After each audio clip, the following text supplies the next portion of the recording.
Little brother has taken control, shoveling dirt in every hole. Predators to condemn your soul, watching you and watching me. We're all connected but separated, misunderstood and so frustrated. A million armies of one have invaded, watching you and watching me. We live behind glass curtains and act like nothing's wrong. Soon you will belong. I know you're out there somewhere. We've watched you for so long. Wait for you to fall. We'll expose you all. I know you're out there somewhere. Watching me. Little brother wants to make headlines, be immortalized. Everyone's got an electric eye, we're the digital spies. They've watched you for so long. I know you're out there somewhere watching me.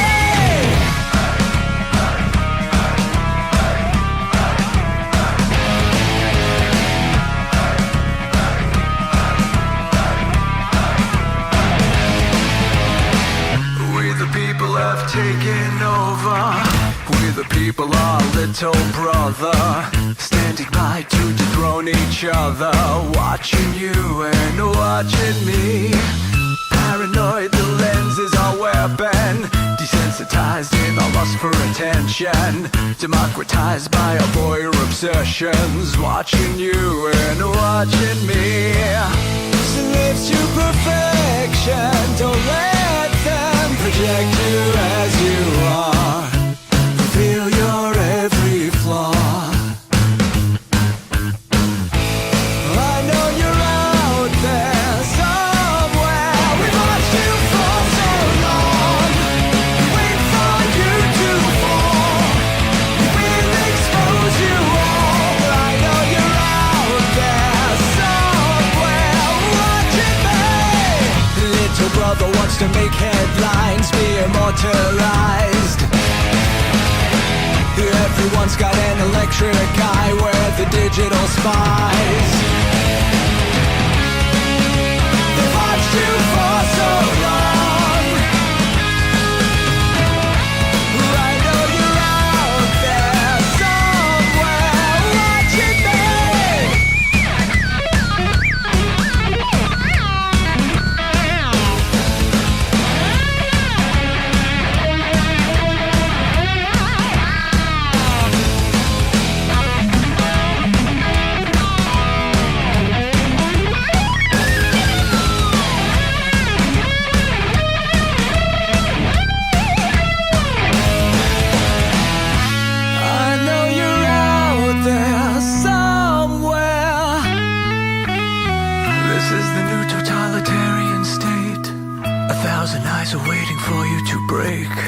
Stay in line, don't make a mistake. We're watching. We watched you for so long. We wait for you to fall. We will expose you all. I know you're out there somewhere watching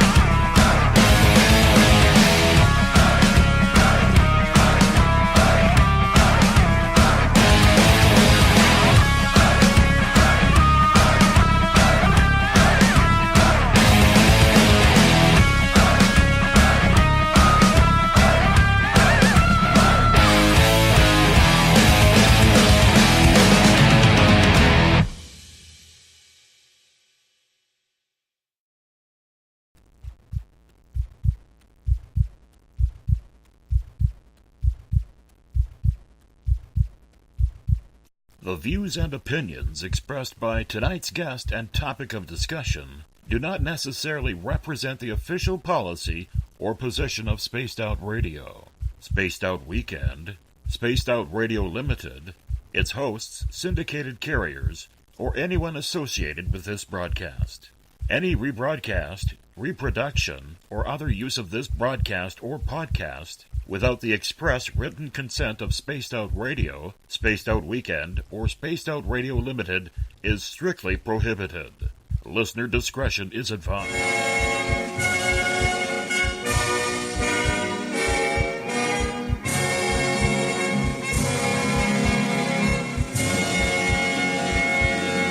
Game on! Game on!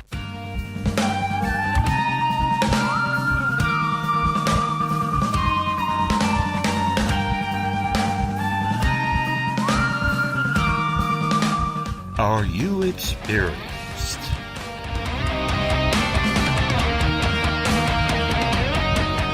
From high atop the mountains of British Columbia to you, listening around the world, this is Spaced Out Radio with host Dave Scott.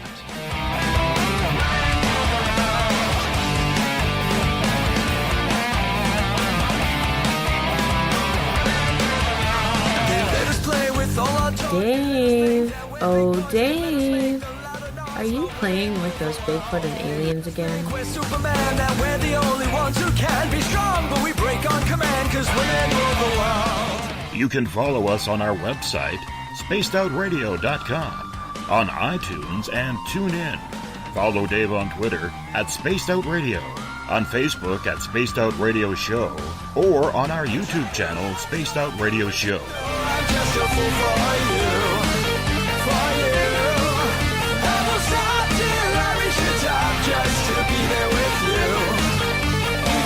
you. The password is... Alright. Hey, Mom, put down that punchy stick. I'm such a lucky guy, cause after all this time, it's like the deeper I go, the deeper I fall. Buckle up, space travelers. It's time to go for a ride on Spaced Out Radio. Mr. Bumblefoot, Dave is ready for liftoff. 10, 9, 8, 7, 6, 5, 4, 3, 2, 1. Captain, prepare for launch. Lucky guy, cause after all this time, it's like the deeper I go, the deeper I fall. The deeper I go, the deeper I fall. Yeah, the deeper I go, the deeper I fall. The deeper I go, the deeper I fall.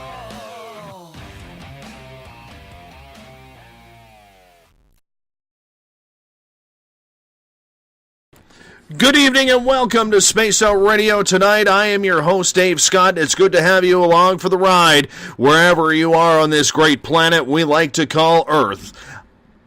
We are live right now, right here in Uncle Jimbo's cabin in the Great White North on this Wednesday night, early Thursday morning if you're on the East Coast. We welcome in everyone listening in at spacedoutradio.com, on Spreaker, on the United Public Radio Network, Renegade Talk Radio, the High Plains Talk Radio Network, and on Revolution Radio as we do this thing every night of the week, rocking in and out of every show with Mr. Ron Bumblefoot THAL, formerly of Guns N' Roses, currently of Art of Anarchy. Yes, Bumblefoot is the official sound of SOR. Hey, if you're a social media junkie like I am, join us on Twitter, at Spaced Out Radio. Give our Facebook page a like, Spaced Out Radio Show. On Instagram, I can be followed at Dave Scott, SOR. Subscribe to our YouTube channel, Spaced Out Radio Show. Tune us in on TuneIn. Download this show and others on iTunes. And, of course, our website is spacedoutradio.com. Hey, if you want to take part in this show, because we don't take phone calls, you'll have to sign into one of the chat rooms, and they are already jam-packed.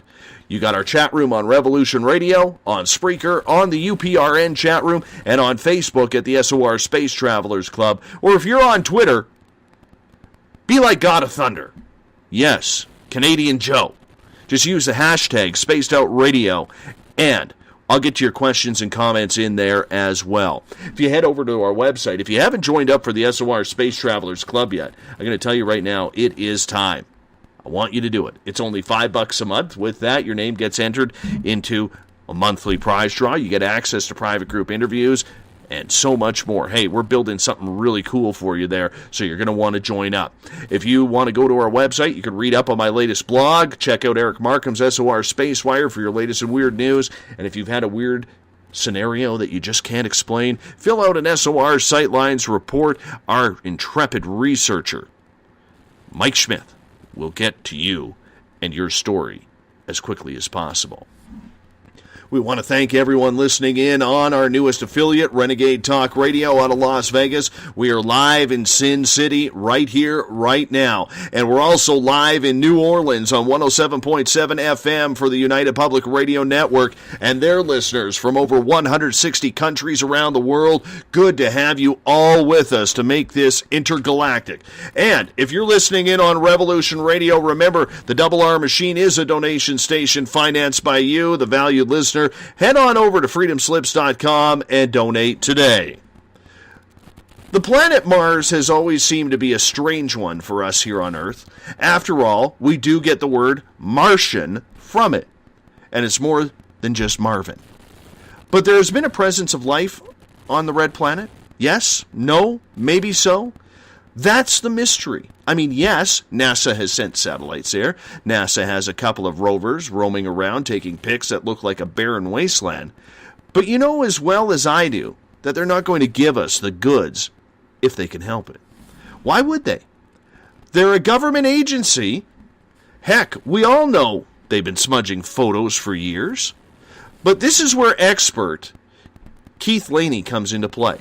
Keith is a digital imaging and software application specialist who has spent countless hours working with people like Richard C. Hoagland looking at every aspect and photo on Mars. And you know what? He's actually found some anomalies that just don't make sense. And we're going to get deep into that for the next 3 hours as we'll listen into the wonderment and pondering whether or not there was a civilization once on Mars, or maybe, just maybe, there currently is. We are also joined by Eric Markham from the SOR Spacewire, Space Out Radio's resident scientist. And to get back to Keith for a moment, his website, if you want to check it out, keithlaney.net. I'm also going to give another website, so if you have a pen and paper, I want you to take it down. thehiddenmission.com/show. That is thehiddenmission.com/show. And the reason why I want you to take that down is we're going to go through a bunch of pictures where Keith has found some information. And that way you can view it with us live as well. I'll get to that website once again in the show. Keith Laney, welcome to Space Out Radio. How are you? Oh, I'm fine. How are you doing tonight? Great. And I believe the preacher is here. How are you? Doing fine. Hey, that new microphone's sounding good. Oh. Yes. Eric got himself a new microphone today. He's all proud and like a kid in a candy store right now. Oh, yeah. It beats my $7 Walmart Skype headset, that's for sure. Yes. You sound human, my friend. You sound human. It's my clever disguise. Absolutely. And the beard won't get into it either. Anyways, Keith, I want to say thank you, and I want to say thanks to Wolfman Mike from Monster Castle Paranormal Radio, because we met you through there just about a week and a half ago, 2 weeks ago, and Mike puts on a real funny show, and I absolutely love the work that he does.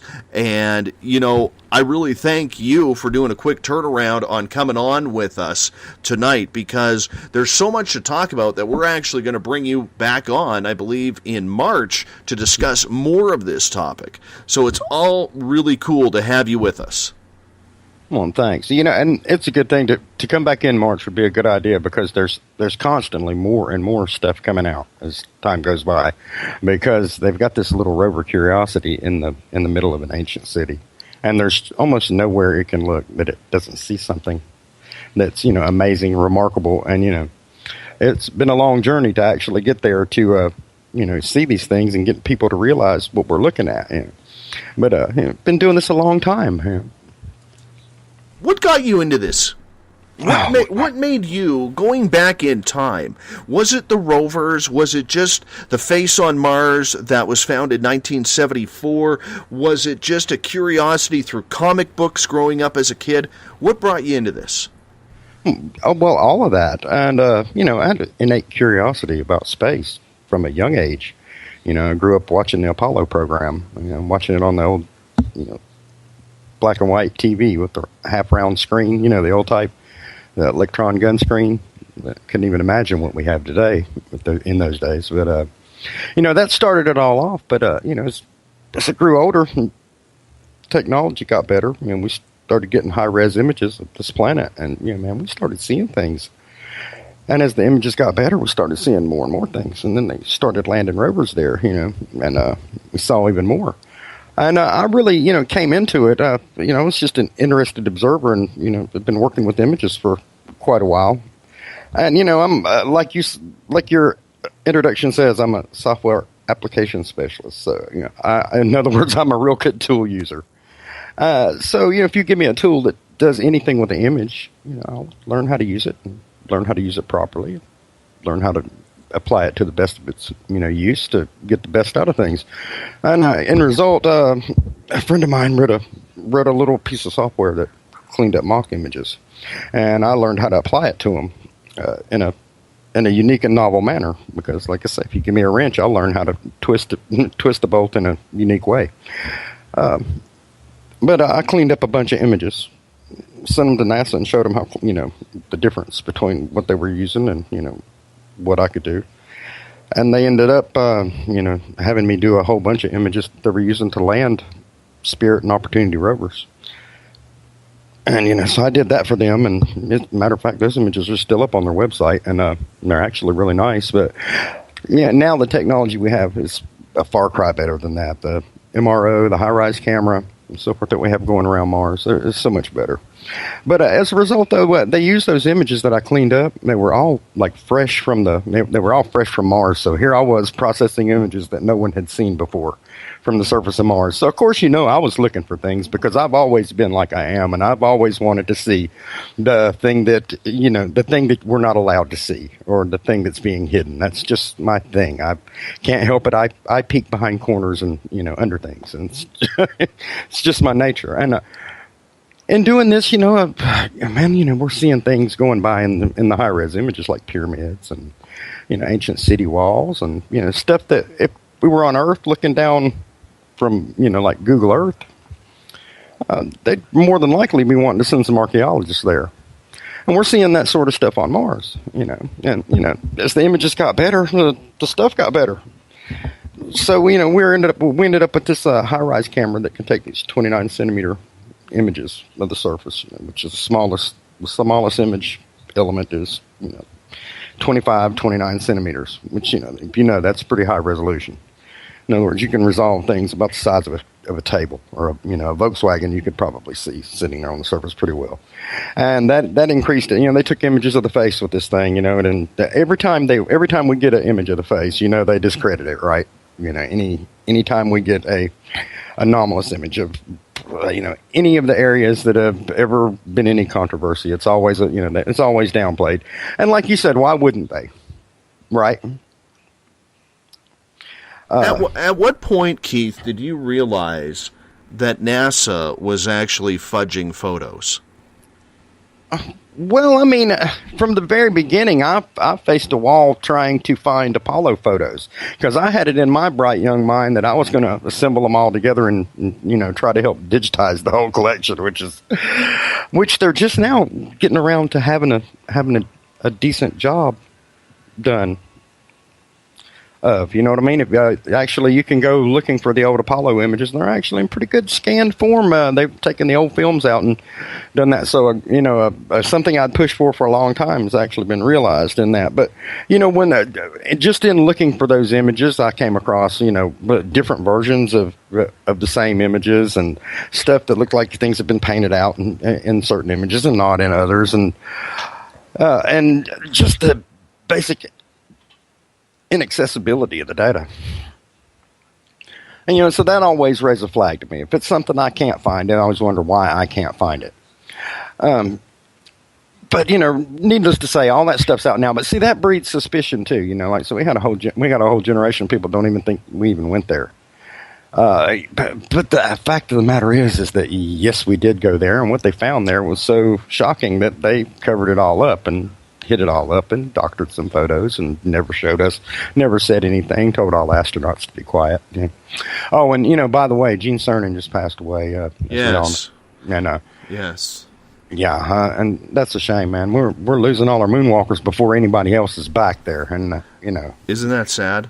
Yeah, hold on, Buzz. Hold on, Buzz. Let me ask you a couple questions about the moon, if you don't mind. And I realize that is a soft tangent off of what we're going to discuss tonight on Mars.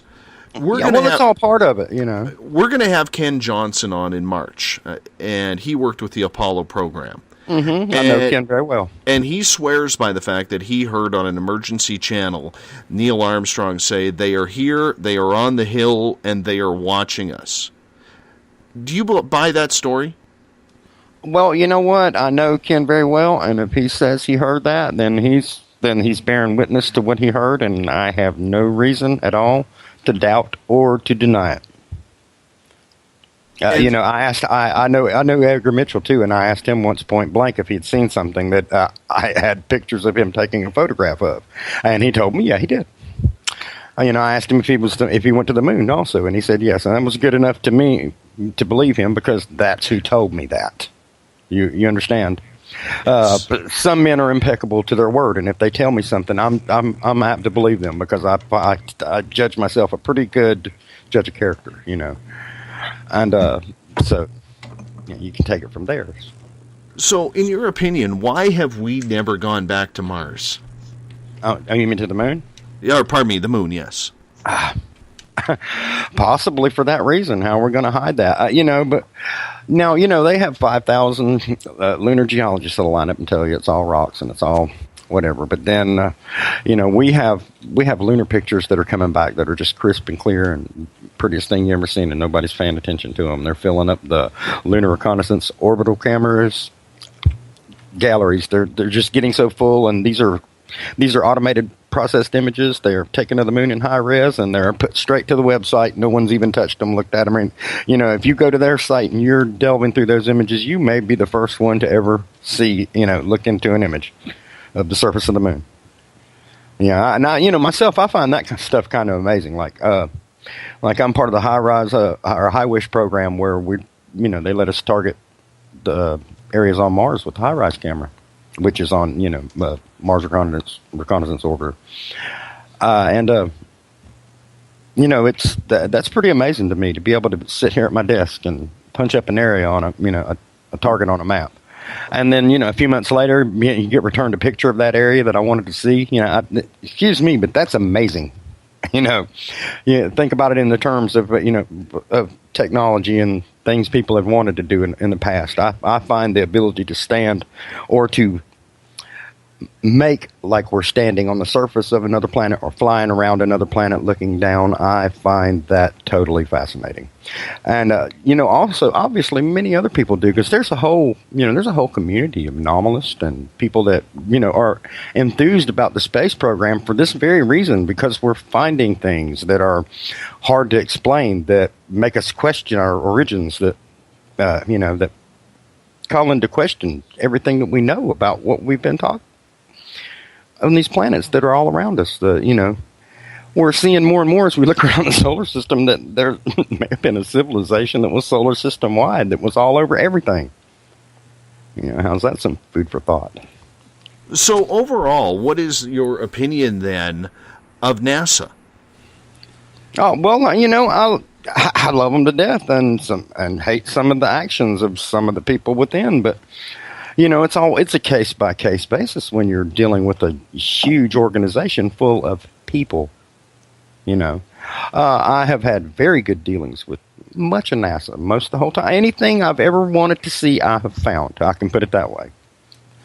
You know, sometimes when I'm looking at the Curiosity images that come out, a lot of people get mad at them too. They're fuzzed out. They're, you know, looks like their sections blurred out in them and so forth. But, you know, you're looking at, you know, the ones that just come out, you're just looking at web JPEGs, man. You're not really looking at the real thing, you know. That comes out later in the raw data, and it takes a pretty good hand or a little bit of talent and skill to actually turn those into nice pictures that you can look at, or pretty pictures, as they like to call them. You know, but that's happening because the data is in, and you know, many people are putting their hand to it. And, you know, I'm one of them. Eric? Yeah, I was always intrigued back in the 70s when Gilbert Levine's experiment pretty much proved that there had been and could be life on Mars, and they shut him down. And in interviews, he's still, this is what, he's got to be kicking the heck out of 90. He's still upset about the way his findings were suppressed. Have you ever talked with Dr. Levin?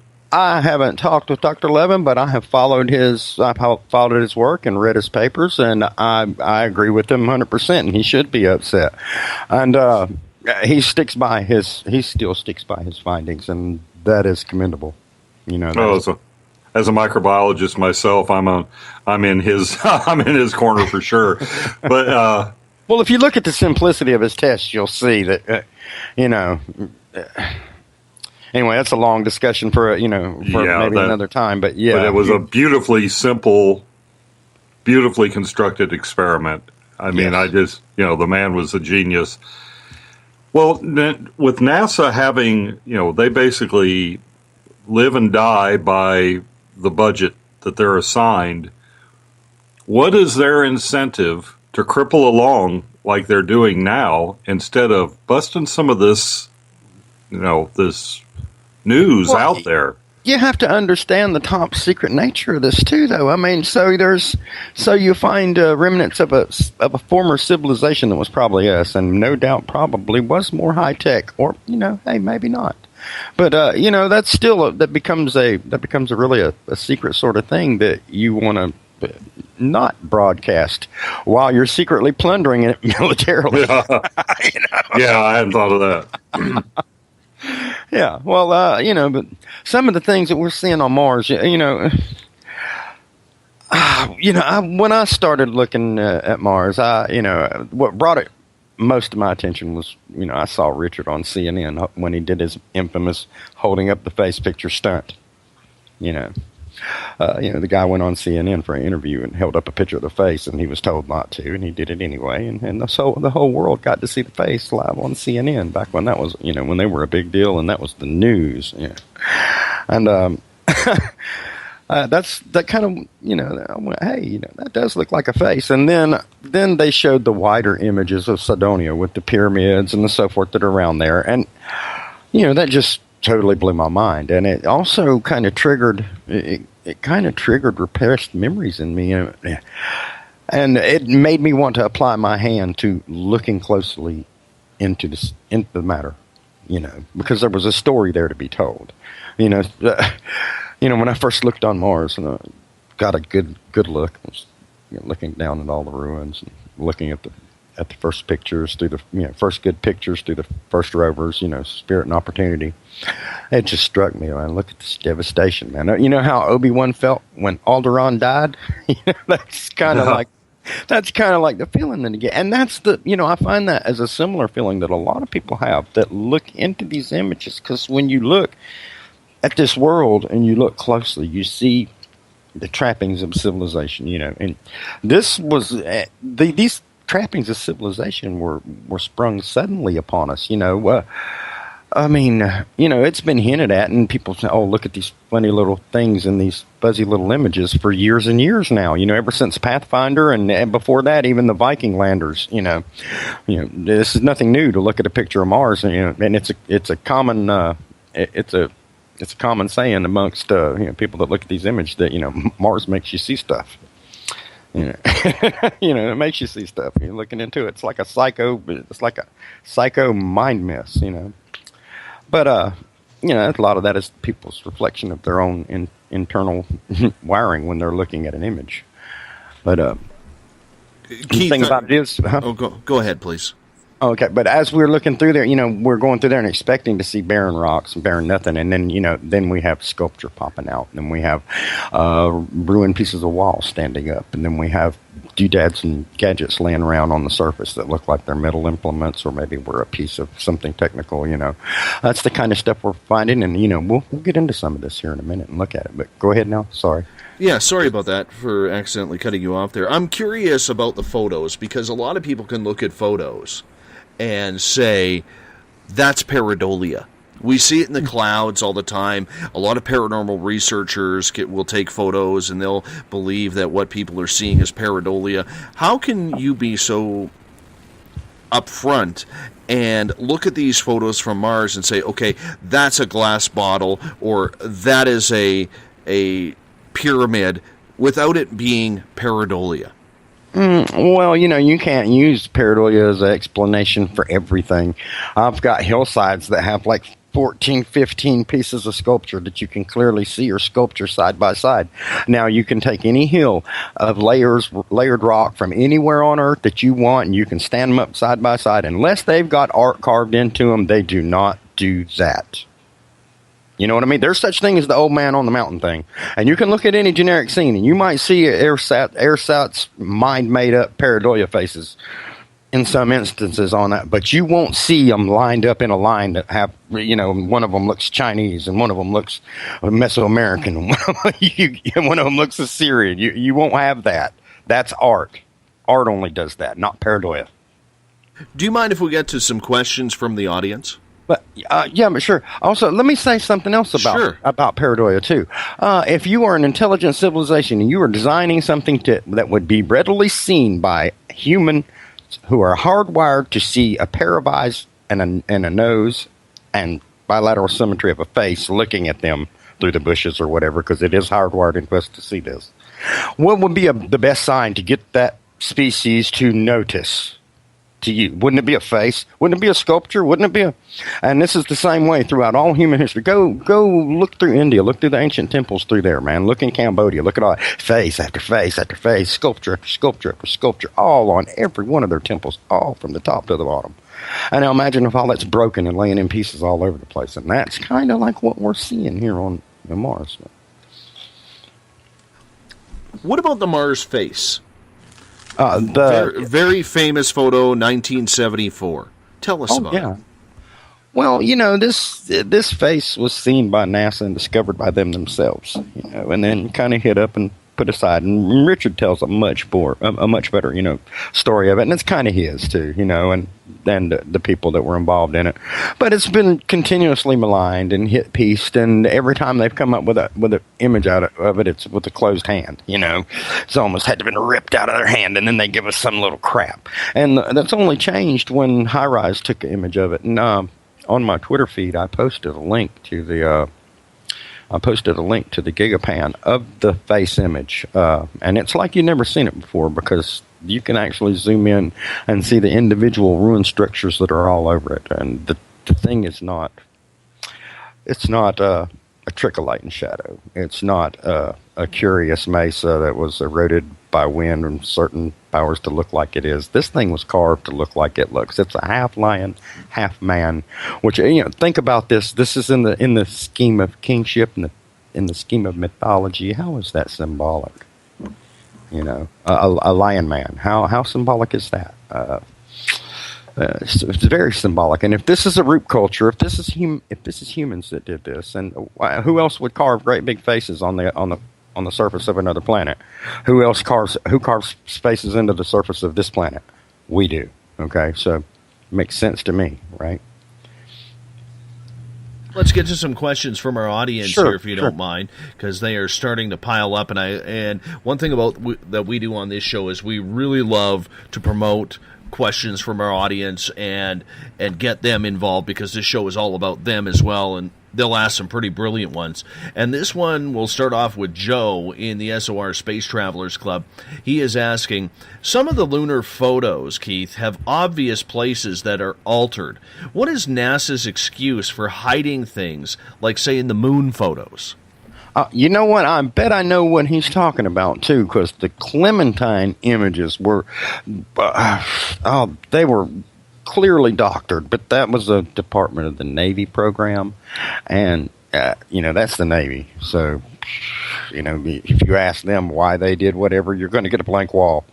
That's what you got. But there have been instances, and people like Donna Hare, who I know and is a very, very interesting person, says she witnessed airbrushing the Apollo photos. And when you have and Ken Johnson can bear witness to some of that too. When you have people that have testimony like that, and then you see images that are different from version to version, like I have, it kind of lends a lot of weight to my opinion that they have been. They have been. The best thing about it is these images that in the past that they have are now. Yeah, they went in a couple years ago to the original films that they keep in cold storage at Johnson Space Center, and they pulled them out of cold storage and they scanned them using. I think they're still in the process of doing it because they don't have them all done. Because there's a lot of photos and they have to be taken. It takes time to do each one, so it's a massive project to do this. But they're scanning the original films and they're online. NASA has them online in websites like I can't think of the URL to give you right now, but the ASU Apollo program has all the photos in it. They have an archive. They're the same people that also have the Lunar Reconnaissance Orbiter photos as well. So it's all in one package, and they even got a map you can click on and go in and find all the images, sort of like Google Earth, but not quite as easy to use. But it's really interesting tools. They're becoming more and more open about it because we have things that are around these planets and around these bodies that are just sending back floods and floods of data, and they don't have the staff to look through and paint out every little thing. So they just have adopted a policy of there it is. Maybe they might apply a blanket smudge over a whole image, but they don't do like they did back in the Apollo days and pull the actual negatives out and go in and paint little sections, so that's gone on everything except the originals that were, kept in cold storage. So I hope that answers this question. Perfect. Let's get to Ron's question in the SOR Space Travelers Club. He is asking, does the Freedom of Information Act allow you to have access or just a fence to Mars and Moon's images? Yeah. Ask that again. To whose images? When you go to the Freedom of Information Act to get the images, if you've ever gone that way, do they allow you full access, or is it like standing behind a fence to view the Mars and Moon images? No, I've never had all the Mars and Moon images that I use are readily online. And to get the actual scientific data versions of them, you might have to wait until they're processed and released. But in general, now pretty much as soon as they take them and they're beamed back to ground, they put them online so you can at least view them. They might be, a lesser form of a JPEG image, whatever, than the actual data, but you still get to see them. So did I answer the questions? I've never had to file a FOIA to get any. Now they started to get a picture of the face, but by the time it started to get hot, they gave us pictures, and then when they gave us pictures of it, of course, it came along with 500 news hit pieces about how it's not a face. Don't look at this; it's not a face. So while showing it right to you. So. This one's coming from Mike, and Mike is asking, Keith, have you seen the photos of the mushroom cloud captured on the surface of Mars by India's Mars orbiter? If so, what is your opinion? I have not seen that, but I would sure like to. Maybe you can send me a link to it, or somehow I'd sure like to see that. I'll see if I can find it, and I'll pass it over to you via. Yeah, well, we have Curiosity images coming in, man. We still got Opportunity images coming in. That little rover's been going strong, and to think it's a source of pride to me that they landed both of those craft in areas that I did the landing site images so they could see the ground where to actually put those craft down, and so that's a goodie on me, man. I'm really happy that little craft is still going. I wish Spirit was too, but it kind of crashed out on us. But we have all this data coming in, and it's somehow the India's Mars mission just kind of, it's not quite as high res as the things that we have, and it's not Curiosity on the ground looking at these far out shapes and stuff. But it actually is a much worth, and shame on me for neglecting it, man. I will have to look at that, especially if it's got a picture of a mushroom cloud, because that would sure enough be wild. All right, let's get to another question here, and I will look up that photo for you, and I'll pass it over if I can find it onto Skype where we have you, so that way you can have a view at it. Darren is asking, Keith, what is your opinion, or what do you believe in the Brookings report as to why they are still not releasing any anomaly data? Well, they're still not. You know what, Darren? I don't think there's going to ever be a time when the government comes out and sits down and says, "Okay, you guys, this is what it is," because that is not the nature of our government. But what they've kind of chosen to do instead of this brooking tactic was designed to prevent Leave It to Beaver and the '50s generation from running through the streets in panic like a War of the Worlds scenario. Nationwide. Because, at that time, maybe that would have happened. But we have been thoroughly conditioned for how many decades now? And so, instead of just coming out, they just leave it in the images and show it to us. They put it out there. And for those who can see, there it is. Look at it. And if you find it, say something about it so we can call you a loony. But, there you go. Everybody gets to see it. And this is the tactic that they've taken, and it's a new sort of Brookings bent. Now that, Brookings suggested a period of acclimatization, of adjustment to put it into the culture to, and looking at the movies we have, the alien invasions, man, and, robots and AI and space travel to anywhere in the universe. Think of the things that are in our popular culture that we see. I mean, even in children's cartoons have alien abductions and flying saucers and so forth in them. So I would say we're pretty well acclimated to the idea that we're just on this little bubble. We're just in this little blue bubble rock going around this little yellow flame on the edge of a great big galaxy, and it might be full of other life. And not only is it full of other life, it might be full of our relics, places where we've been, because something bad happened to our solar system, and we're getting out here now, and we're getting to where we used to be, and we're seeing relics. We didn't expect to see any of this stuff. Did you expect when we're going over Mars to find great big pyramids and stuff? No. It's supposed to be a barren world. That's what we've been told all our life, but that is far from the case. I got one more question here for you, and this is a two-parter from John. And John is asking, what is your opinion, if we focus on Earth for a moment, about the so-called pyramids of Antarctica? They look like mountains to John, but a lot of people are saying that. And then it follows up with this infamous Buzz Aldrin tweet, or quote, that says, "We have witnessed something evil" during his brief visit there. Yeah, that's, I saw the same pictures everybody else did, and the overhead, and it looks more, the Antarctic pyramid looks more like a pyramid than the one that Dr. Samir, what's his name, Osmanagic, has found in, where's that in Bosnia? It's where those other pyramids are in Europe. But, they look more like a pyramid than some other ones that I've heard, called pyramids. Just because it's in Antarctica, we all know that the Earth hasn't always spun the same way and hasn't pointed the same way, and the continents that float on its surface haven't always been in the same place. We know this for a fact. So, it's not beyond comprehension. But the Buzz Aldrin thing, I looked at that and I don't know. It's either a cleverly designed fake, or it's a cleverly designed outing that's been made to look like a fake.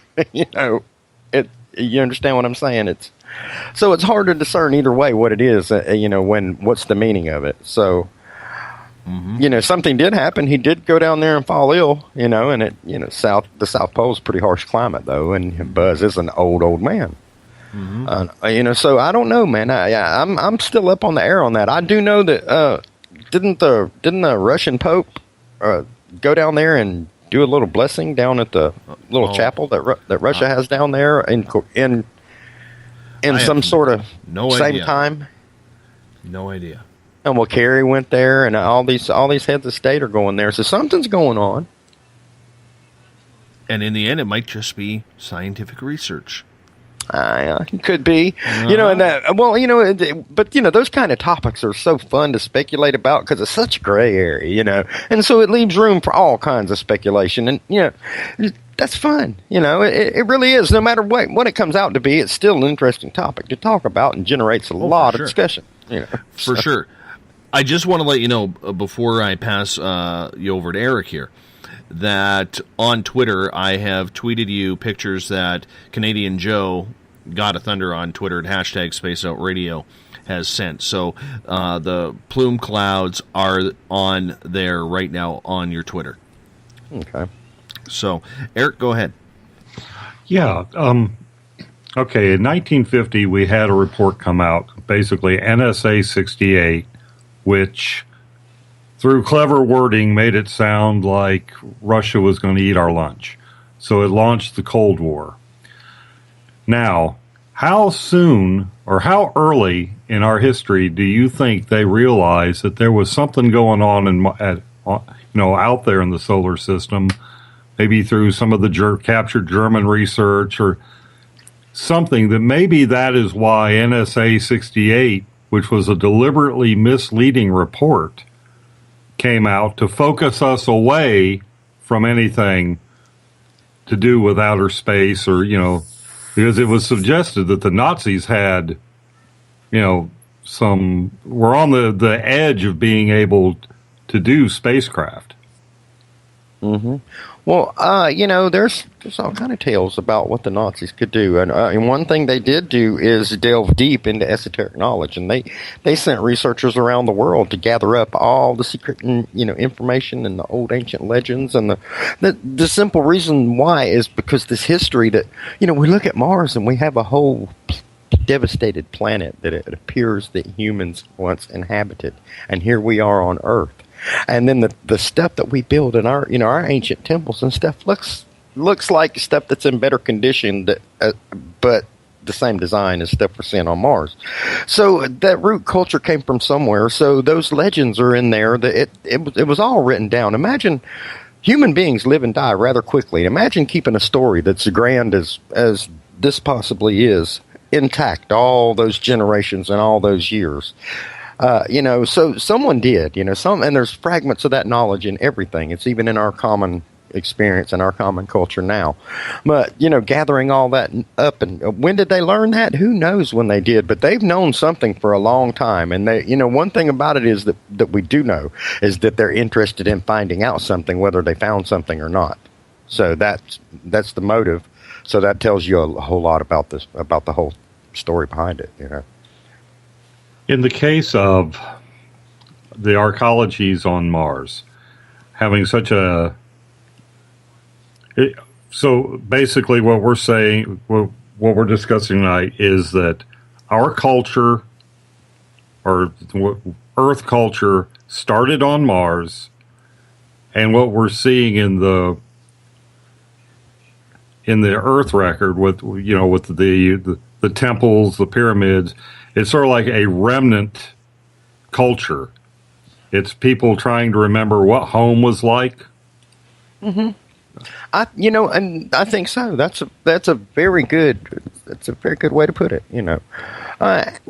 Because it's so reflective, and that didn't start coming together till we actually, curiosity's going along in front of this great big mountain, and everybody thinks, oh well, just another geology trip, and then it comes up over the hill, and there's statues and pieces of brick wall and everything laying around all over it, and and we're looking at this, and it looks like we got a wall here, we got a set of something that's a step area cascading down the side of a mound, and there are faces all in it and sculptures all in it, and it looks like broken statues laying all over the place. And then we look in a place in Cambodia that has a temple area that looks pretty much like it, just not quite as torn down. And so we see this, we see that same connection, that same sort of building style that in both. So that we've only it's only natural to be led to believe that then, since it looks similar and it's the same, and it's surely not all natural. What gets me as a scientist are looking at this and saying it's rocks and it's what all, and we're all looking at it, and it's not like this is something that's hard to see. It's look at the images on my Twitter. I posted a couple new ones of stuff that's on the surface. It's right on the top of my Twitter feed at I am Keith Laney, and these are statues. they're sitting there and they're intact and I mean, I don't know how old they are. We don't know what happened on Mars, and we don't know the history, because we're like a little lost orphan species that can't remember who we are. And so we made up a whole bunch of myths to try to explain it to ourselves. And then now we're technologically advanced enough to get back out amongst what we used to be, and we're seeing what we were, and we don't even understand it's us. Is what it seems like. And I challenge some of them to look at the stuff that they're seeing that they think is just layers, and water might have been here, and all the platitudes that mean we're not really looking. To abandon those and look at some of these sculptures and compare it to archaeology on this earth, and you'll see they'll see exactly what I'm talking about.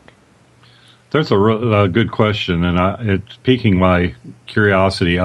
Robert White on the Spreaker website is saying there's a technique of using infrared imaging on the Earth to see ancient buildings and roads. Would that be useful for images coming back from Mars? Are we getting any kind? The infrared images, they're actually finding things that are buried under a canopy of vegetation, where Mars is wide open and there doesn't seem to be any other than rocks and sand. Would the infrared or any of that other kind of imaging be of use? Oh, sure it would. We had that promise with the Odyssey craft, and the Odyssey spacecraft does take infrared images, but they're at such a low resolution that they're not good for seeing any kind of detail. It's just for generality of what's on the surface and its thermal emission. Now, when we get a camera that can do what you're saying, yes, definitely, because that is how you're going to find it. Mars is covered with a really fine micron poofy dust. I mean, this stuff's it's like flour, like talcum powder, the way the dust is. And that's why some people ask me a lot too. Sometimes, how come the sky is blue? How come NASA says the sky's red? Well, yes, I'm using NASA images, and some days the skies are blue, some days it's red. It's because of this talc powder that's in the air. And you got an instant cloud. That's pretty much what White. There's that other rover that went silent. They think it got dust. That stuff settled on the solar panel. Or do you think it just wandered somewhere where it wasn't supposed to see? Well, that too. Because Spirit was one of the first missions. I mean, we took Spirit and we landed it right in an ancient ruin area. I mean, Spirit's landing site is an ancient ruin area, and it's not quite as extensive as where Curiosity is. I mean, Curiosity's like at the grandmother of all anomalous areas. But Spirit's area was a little smaller, and a little more confined, and maybe a little more wrecked. And just like if you're going through a ruined ancient city, if it's a big metropolis, there'll be more stuff there. But if it's a smaller city, there'll be less, and so there's less stuff there. So it took a little bit to get to identify and recognize that that's exactly what they landed at. But Spirit went down and explored this area called Home Plate, which I predicted they would go to almost a year and a half before they even landed the rover there, because I was doing the images, remember? But they went to this little area called Home Plate and went around there to the other side of it, where there's some nice mounds that are sort of like what Curiosity has just driven through, and it got stuck, and at least that's the story they tell us. And it lost a wheel, and then dust got on its panels, and it, poor little thing, just died. And one day we'll get to Mars and we'll find it on the little hillside where it died, which is probably true, but knowing NASA, it could still be functioning and have found an opening that went inside something and exploring a subterranean city for all we know.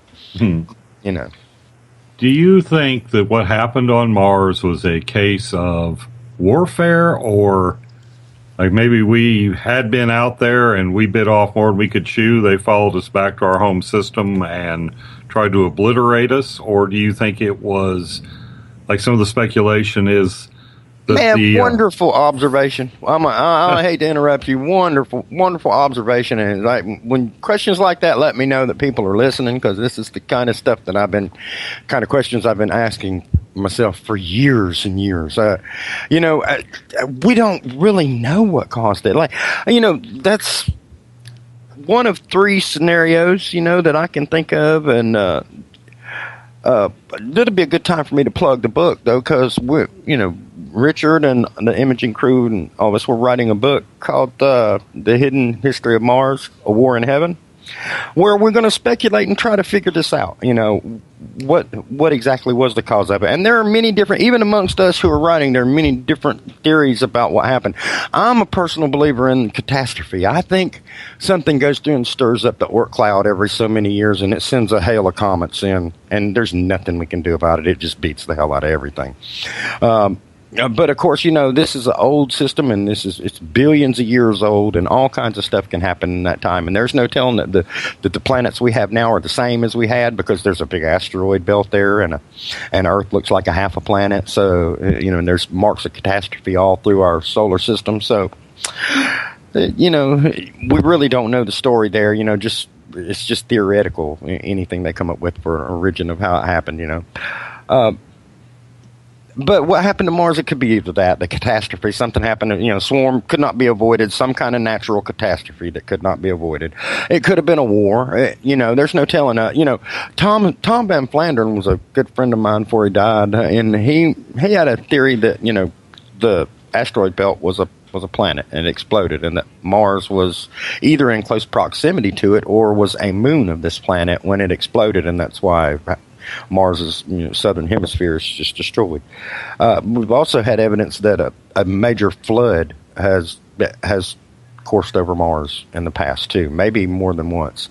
And a lot of the archaeologies and the great big pyramids and stuff we see have damage on the northeastern sides, which would be conducive to the way a great big tidal wave would have come, because we know now that the entire northern hemisphere of Mars used to be an ocean, and Mars took a gigantic shot to the southern side, which is the Hellas Basin. And when this happened, it raised the antipode on the other side of the planet. If you hit a big ball on one side that's solid, it's going to knock a dent out of the other side, right? So it knocked the Tharsis Bulge up in the middle of the ocean, of the Martian ocean. So where'd the ocean go? If all of a sudden the surface underneath the ocean rises, to 2 miles, when it used to be below sea level, where's all that water go? It spills over the whole planet, and as the planet's rotating, it's going to go a certain direction. That's why and it's my theory that that came from out of the northeast. Now, when we also have the war, and some of this is backed up. If you look through these images, there's one of mine there that shows on the side of one of the mounds a triangle. And it's stone, or what appears to be stone, but on it is cut a scene.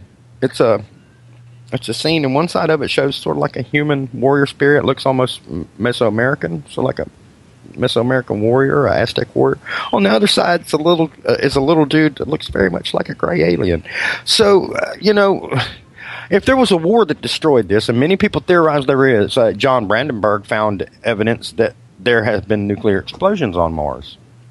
Okay, so if there was a war on Mars, which is quite possible, then you have options of who it was between. Was it between us and the aliens? Was it between us and us? Or maybe were we formed by them? Were we some kind of renegade race? Were they escaped renegades from some other high tech civilization who ran away and came here to this little backwater and raised a clone army to go? Yeah. You can take this so many directions. It's amazing. Yes, but see, there's so many theories about this, and we don't really have a clue yet. But what we do have is pieces of the puzzle, and just like the stuff that's laying on Mars, it's shattered. Humpty Dumpty's got nothing on this stuff. It's shattered, laying everywhere, and just like picking that and putting it back together, it's a shattered jigsaw puzzle, and it's got sharp edges all over it, man. It'll cut you if you grab it and try to put it back together. So we're trying to put this gigantic puzzle back together, and we're just now, we don't even have the corner pieces up yet, but we've got pieces of the box, and it's looking pretty far out.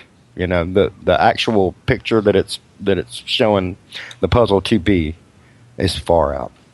But you think about it, man. If this was us, that'd be a good reason for Brookings to not want us to see it, because how tragic is knowing that we were an advanced civilization that could travel between worlds and were these super advanced beings like we see in our science fiction, and we were knocked back to the Stone Age, barely survived the catastrophe, lost everything. And what if it's periodic and it happens every so many years, man? Maybe, imagine that kind of loop. Imagine that Mobius loop, man. We're stuck in a civilization that is only able to advance technologically quick enough in time to almost save itself from the periodic destruction. Oh, that's a horrible thought.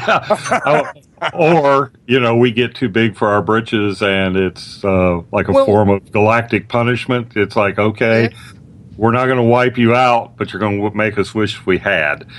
Back to bearskins and stone knives for a few thousand years. Maybe you'll learn your lesson. Look how vulnerable we are. We're in this gigantic bubble of rocks and pieces of unformed planet that is called the Oort cloud all around us.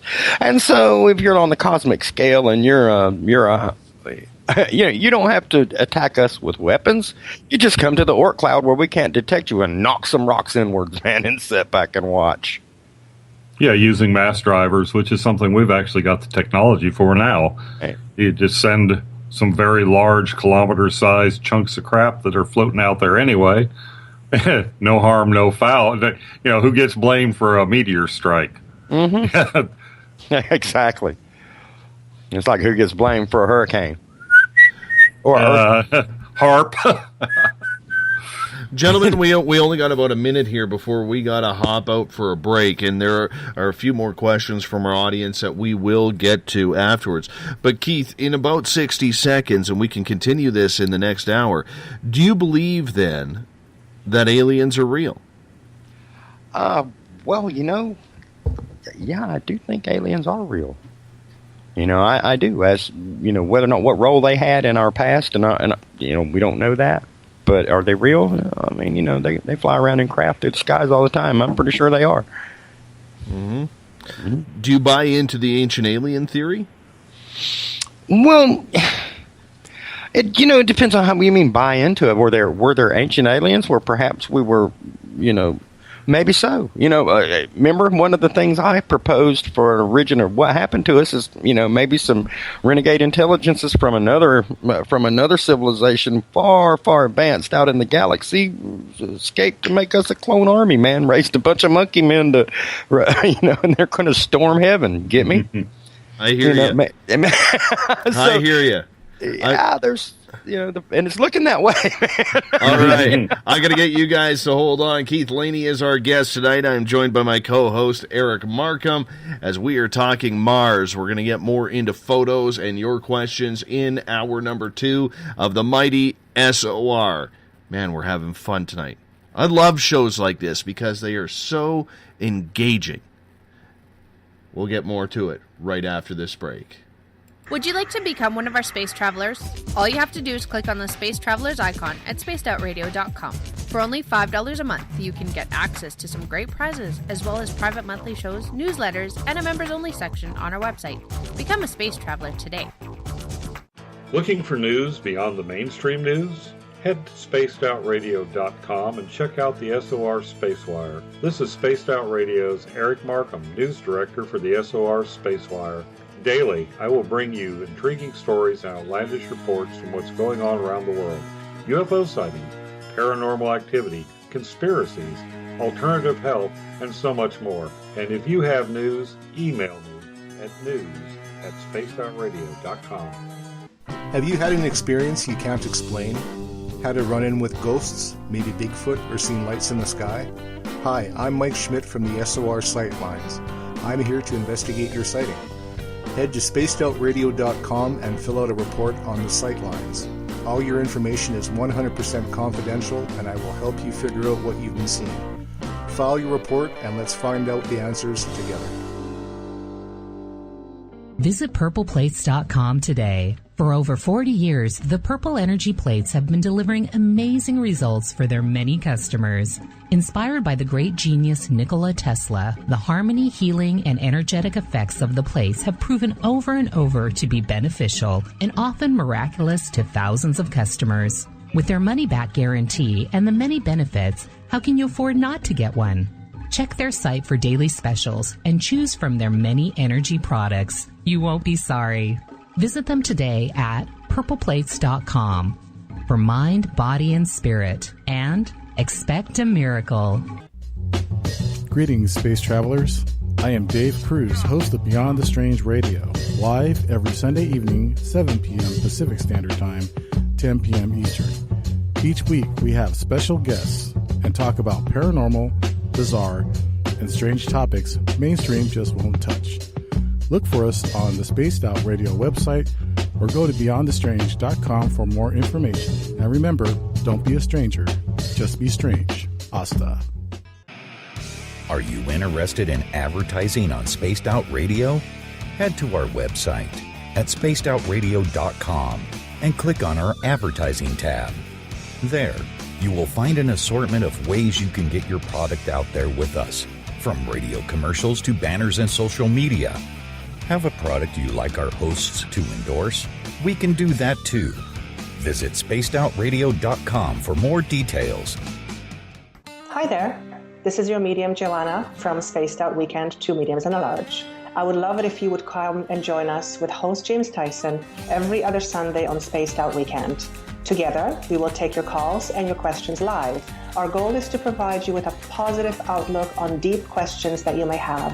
Questions regarding love, relationships, money, or whatever else is on your mind. Come and check us out at spacedoutradio.com. The sounds of wood knocking in the forest, odd happenings right out of a fictional world. These are the reports I love. Hi there, this is author Ronald Murphy, and I would love it if you join me and Spaced Out Radio host Dave Scott the second Wednesday of every month on our journey into the unknown land of cryptozoology at spacedoutradio.com. From Mothman to Frogman and everything in between. Hey, they don't call me the crypto guru for nothing. From British Columbia to Northern California, Pacific North Weird has Cascadia covered. Check out our feature videos at spacedoutradio.com, where I, Vincent Zunza, and my super sleuth partner Alexandra Sullivan track down the weird and strange stories from around the Pacific Northwest, from Bigfoot to Mel's Hole and everything in between. This is what makes life exciting. So why report the normal when we can report the Pacific North Weird right here at spacedoutradio.com. Oh, there's only one way to rock. Loud and proud. In high definition. Radio 702 rocks. Las Vegas. Every Saturday and Sunday night, as Dave Scott wanders aimlessly in the wilderness, you can come hang out with me, James Tyson, in Spaced Out Weekend. Starting at 9 p.m. Pacific, midnight Eastern, I'll take you along as we talk with some of the best experts in their fields. SpacedOutRadio.com is the place to find us. So sit down, relax, put your feet up. Enjoy the topics like the paranormal, supernatural, intuitiveness, and so much more. Hope to see you there.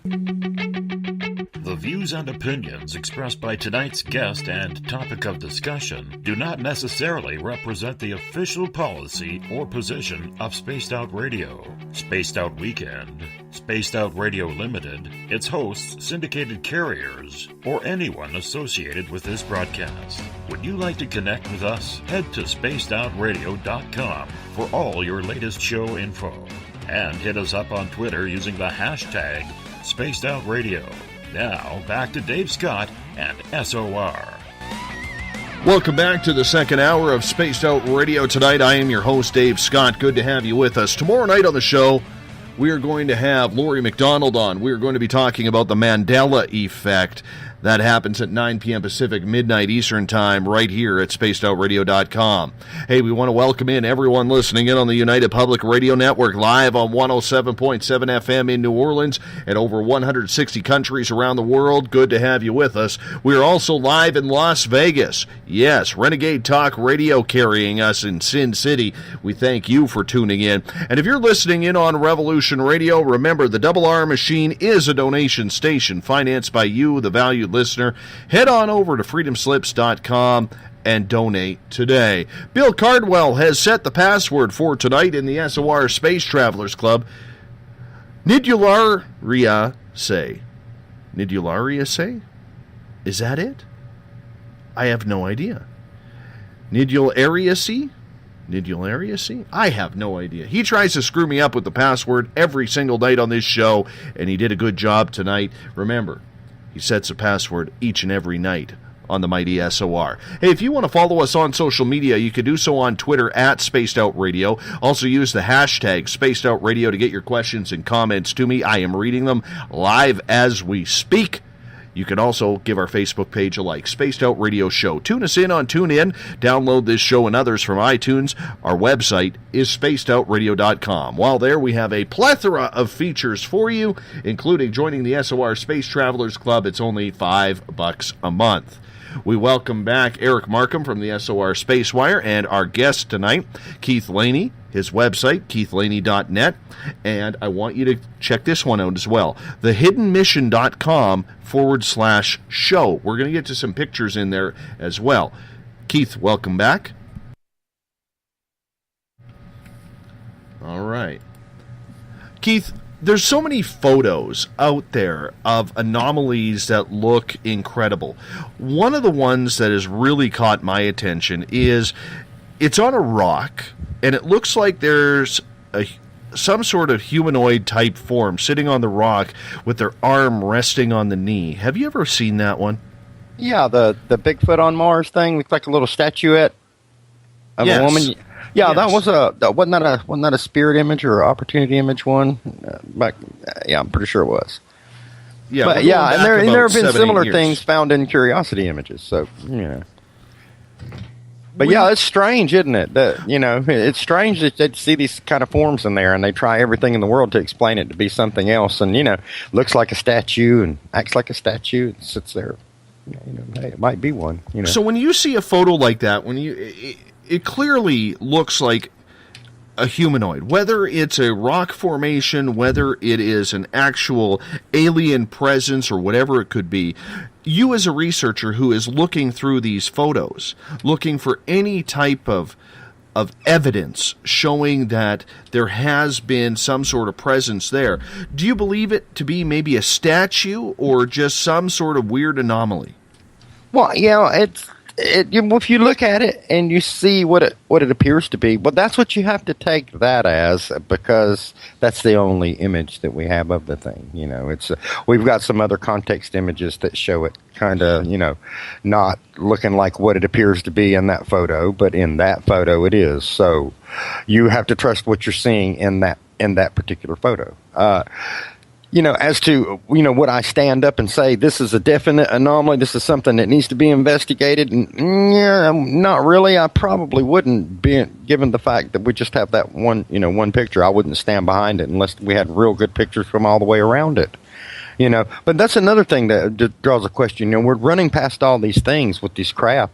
I know myself, if I was driving the rover and I drove past something that looked like that, I would stop, back up, maybe ride over to it, take some samples of it.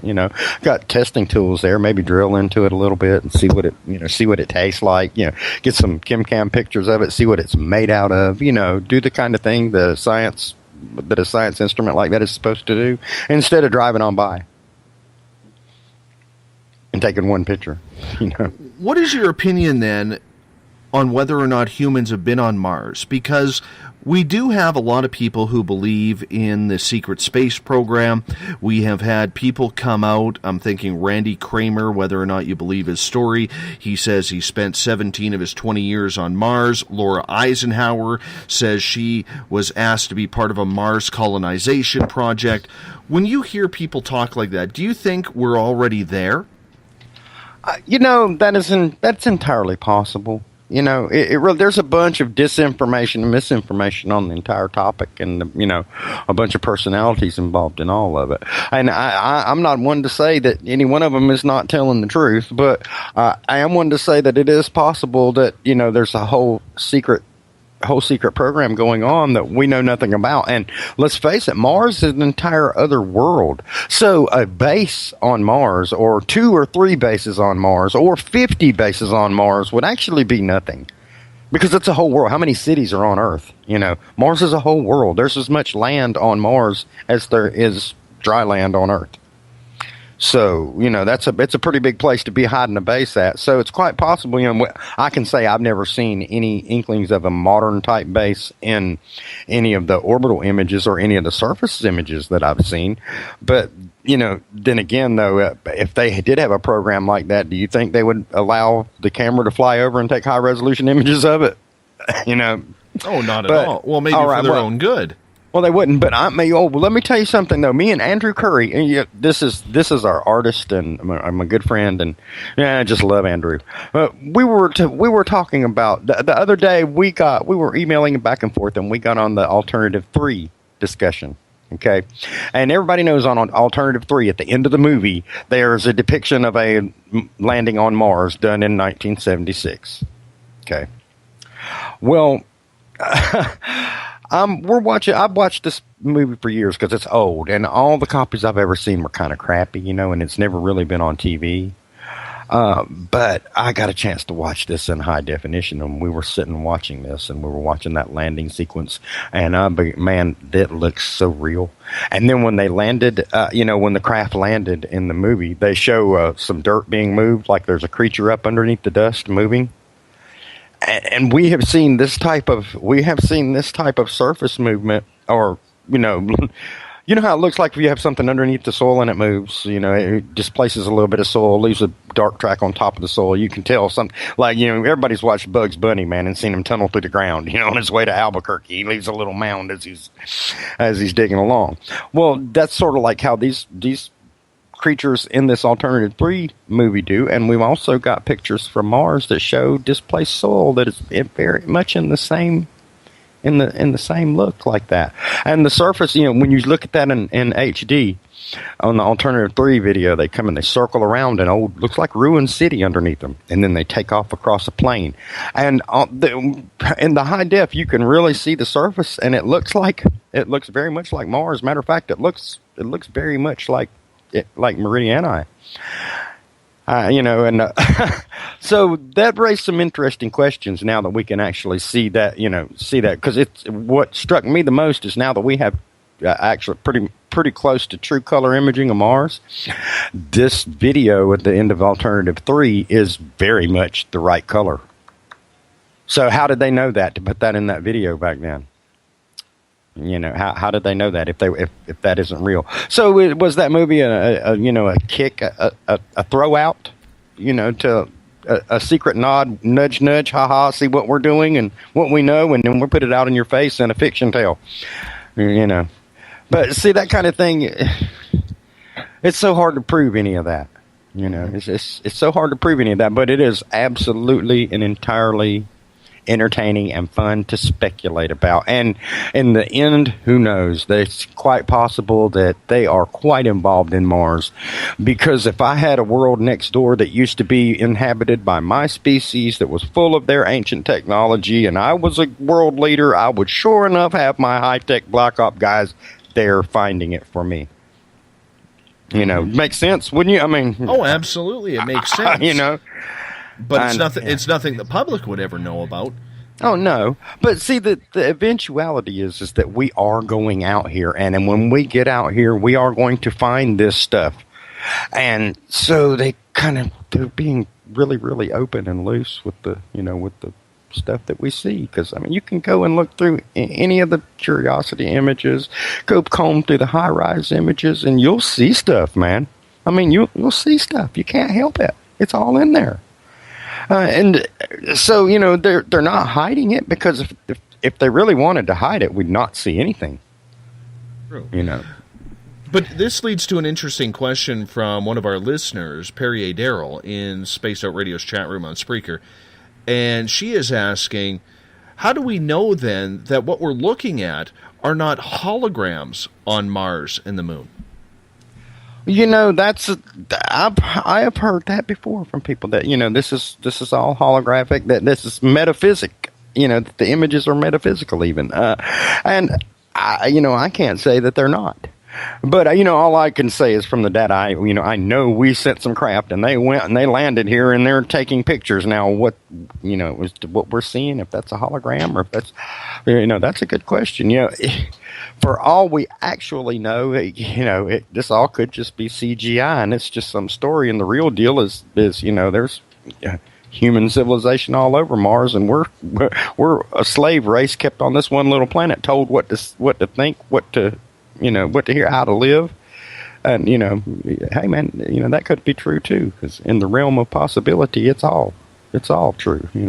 I got a hat trick of questions from Darren, and his first one is, what is the best evidence that there was oceans on Mars? The topographic map of Mars. We have elevation maps of Mars, so we know how deep the basins are and how high they are, and you can easily, I'll tell you what you can do, and anyone can do this, and I like to encourage Mars exploration from anybody because they make it so easy that anybody can do it in its most rudimentary forms, providing that you don't go overboard and misinterpret things based on inexperience. You can still go in and look at anything. Man, if you go to Google Earth, okay, just go to Google Earth, open up Google Mars, and you can look at anything you want to look at in it, man. And you can put layers on there. You can look at the top. There is a map in there that's an overlay for your Google Mars that is a topographic. It's actually colored terrain is what they call it, where they got the blue is like the lowest terrain up to like the red that's the highest.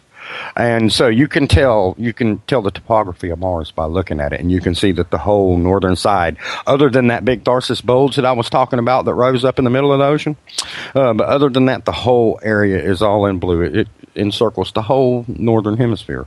So Mars's ocean was all on one side. His second question is, how often do the rovers just refuse to take pictures of certain areas? That's a good one. We have days. I've puzzled over the rover and how they do things and what they see for a long time. And knowing who is over that project is Dr. Michael Malin. Yeah, everything's possible. He's long had a tendency to want to hold on to data a little bit longer than he should, or maybe not show something that he should.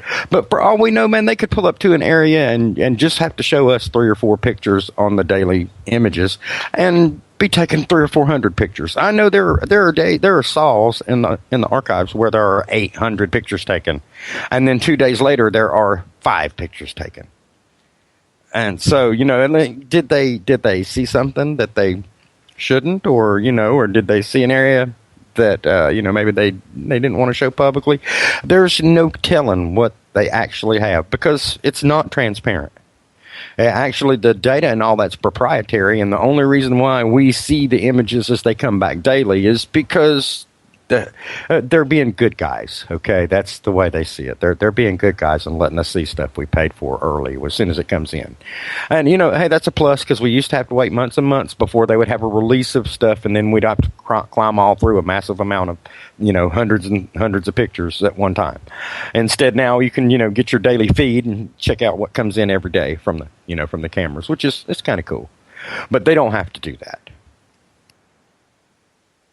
And the third question from Darren, if we go to the moon for a second, what is your favorite anomaly area on the moon?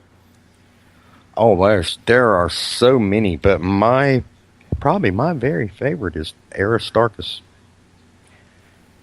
It says Aristarchus is a great big crater. It's actually a big raised up square area, the Aristarchus Plateau. It's a great big square block raised up on the side of the moon, and there's a big crater in it that shines, and it has been known to be the home of lunar transient phenomena, or TLP, however that goes. But anyway, bright flashes on the moon that have been noticed by astronomers for forever. But this place is full of anomalies. If you look in it, it's and we're just getting the nice scanned Apollo pictures down inside of it, and I'm not sure that L Rock. Yeah, actually, L Rock has some really good images of down in Aristarchus too. But that is one anomalous area, and it's just slap bull chuck from one side to the other. It has pyramids and arcologies and this great big crater that may well have been an ancient huge dome called Aristarchus. If anybody's looking, I highly advise to check through that area. Couple questions coming in from Twitter. And this one comes from Canadian Joe, God of Thunder, at hashtag Spaced Out Radio. He is saying, if Mars was hit by nuclear weapons or asteroids, could it be that any humanoid life forms who were there actually retreated underground? Sure. That's what, if you look where Curiosity landed, it's at the foot of this great big mountain that they're calling Mount Sharp, which its actual name is Aeolus Mons. This is like Mount Olympus on Mars. I mean, where Curiosity landed, that great big mountain in front of them, is itself a hollowed out survival structure. Where Spirit landed is the same sort of thing. See, the Martians, they built in that sort of way. Like the D&M Pyramid right there in Cydonia, the great big humongous 5-sided thing that, I'm sure everybody's seen it before. I've got pictures up on my Twitter that have the D&M Pyramid on it as well. Matter of fact, I ordered the high-rise images that we have of it. So these are, we got to see first time. We waited for these images for almost 39 years, man, since Cydonia was discovered, to see this pyramid up close. And they took images that just blow your mind away. But, the whole thing, looking down from above and seeing stuff, though, it kind of pales from when you're down on the surface looking around through the actual wreckage and, seeing what it is. It's one thing to see it from above. It's another thing to be standing in the middle of it. This is more a comment and a question from John at hashtag Space Out Radio on Twitter. He says, I can't figure out why we're even shooting for Mars without testing a colony on the moon first. What's your opinion on that? That's a good... Yeah, that's a good question. I was, and all the astronauts, and Gene Cernan was mad about that because he felt that we need to go back to the moon. And he was the last man out. He's the last man on the moon. And, I think it's a damn shame that we have not been back before this man's death.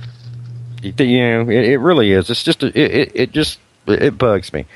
And why they're going back there first, I don't know. It's a logical stepping stone. If the thing about it is, though, we have to get over the fact of getting all the stuff to the moon. But once we're set up on the moon with a base that could, heck, we've got a power supply there, helium-3. There's easy lift off to other places. So, you could take off from the moon to Mars much easier than you could take off and escape Earth gravity to get to Mars.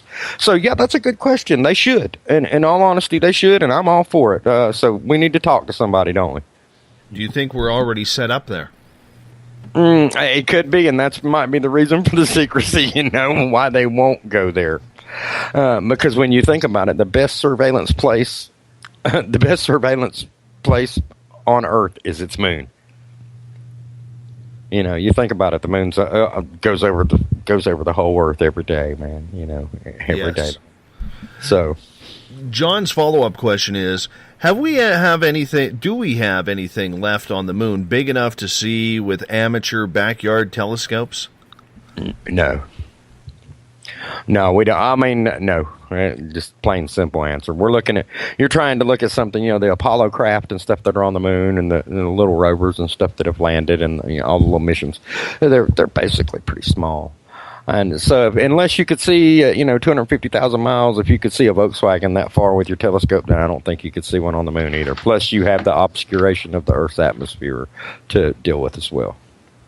So, I don't think so. But you can see them in the L Rock is taking some wonderful images of the items that we left on the moon.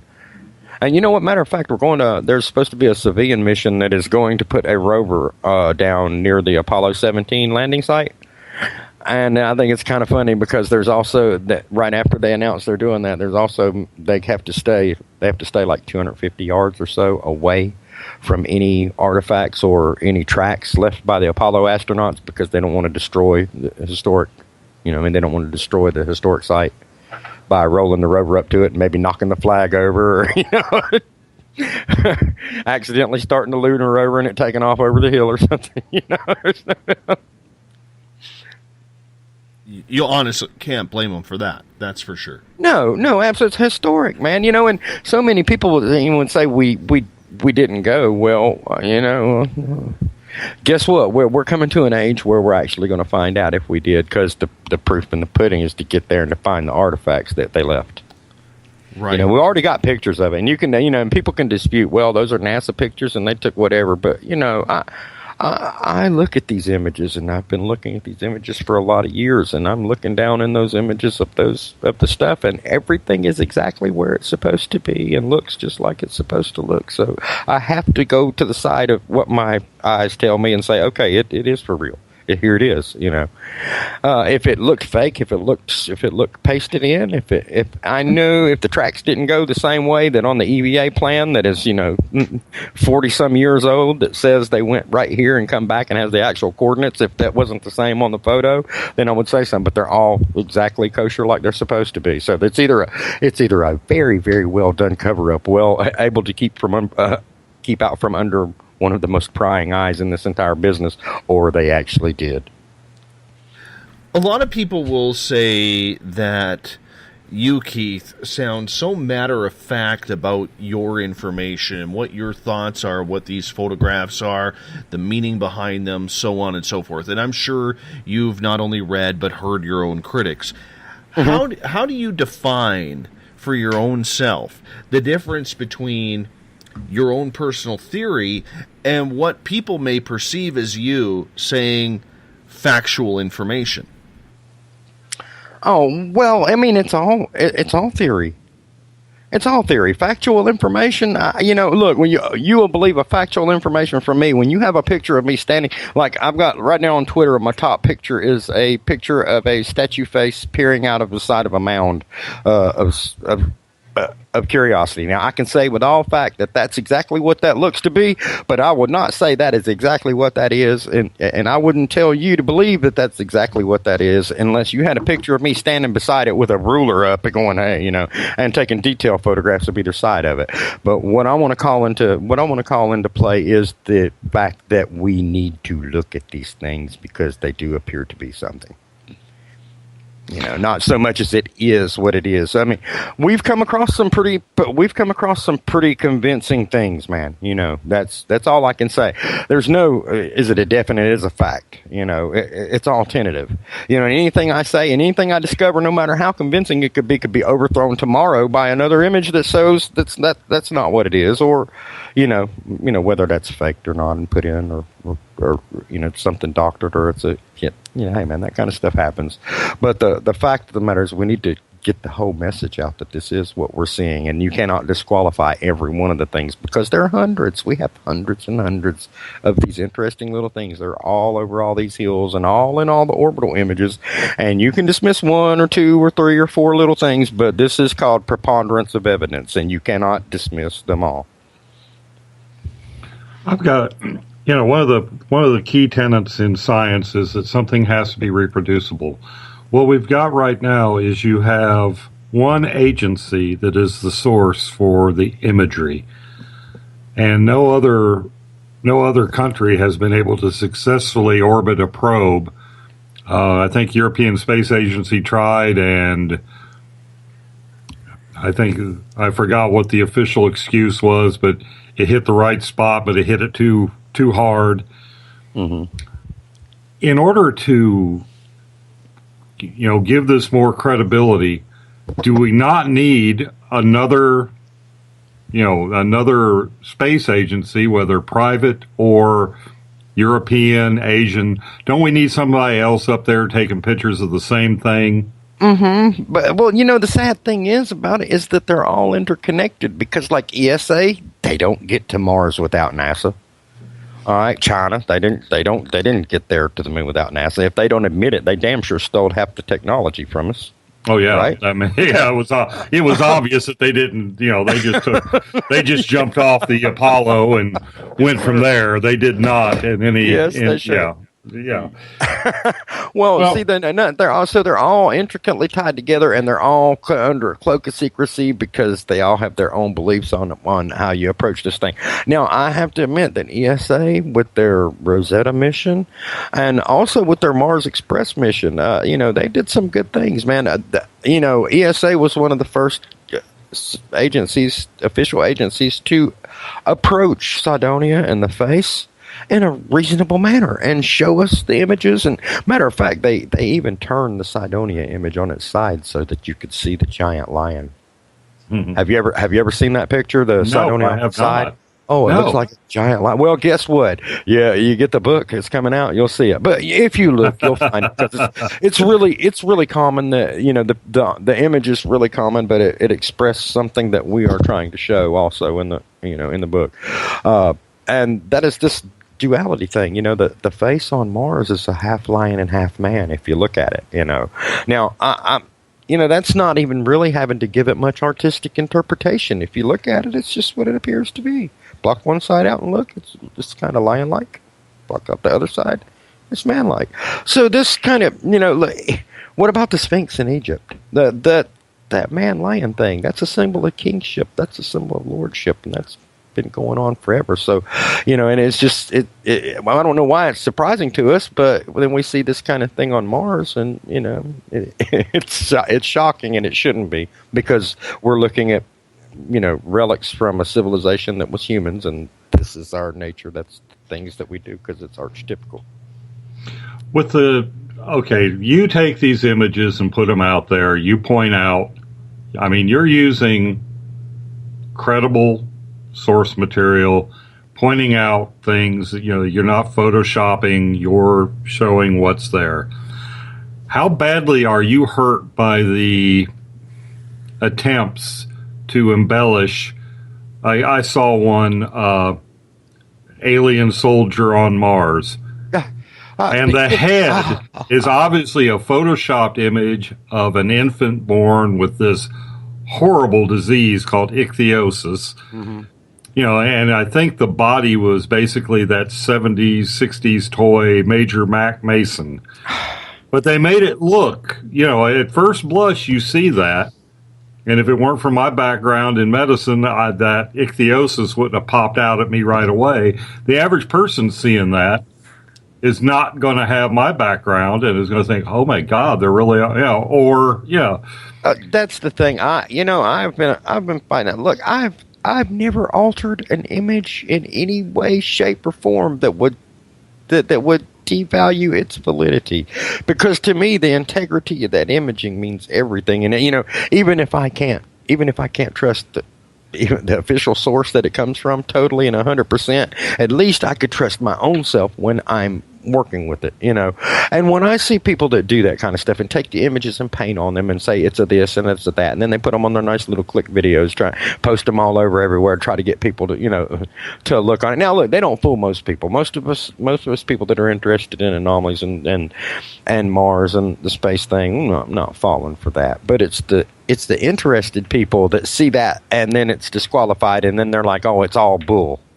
And then miss the good stuff. A case in point, do you remember the crab, the crab anomaly that came out not too long ago, and it seemed to show this little orange crab-looking thing climbing up in a crack in between these rocks on Mars?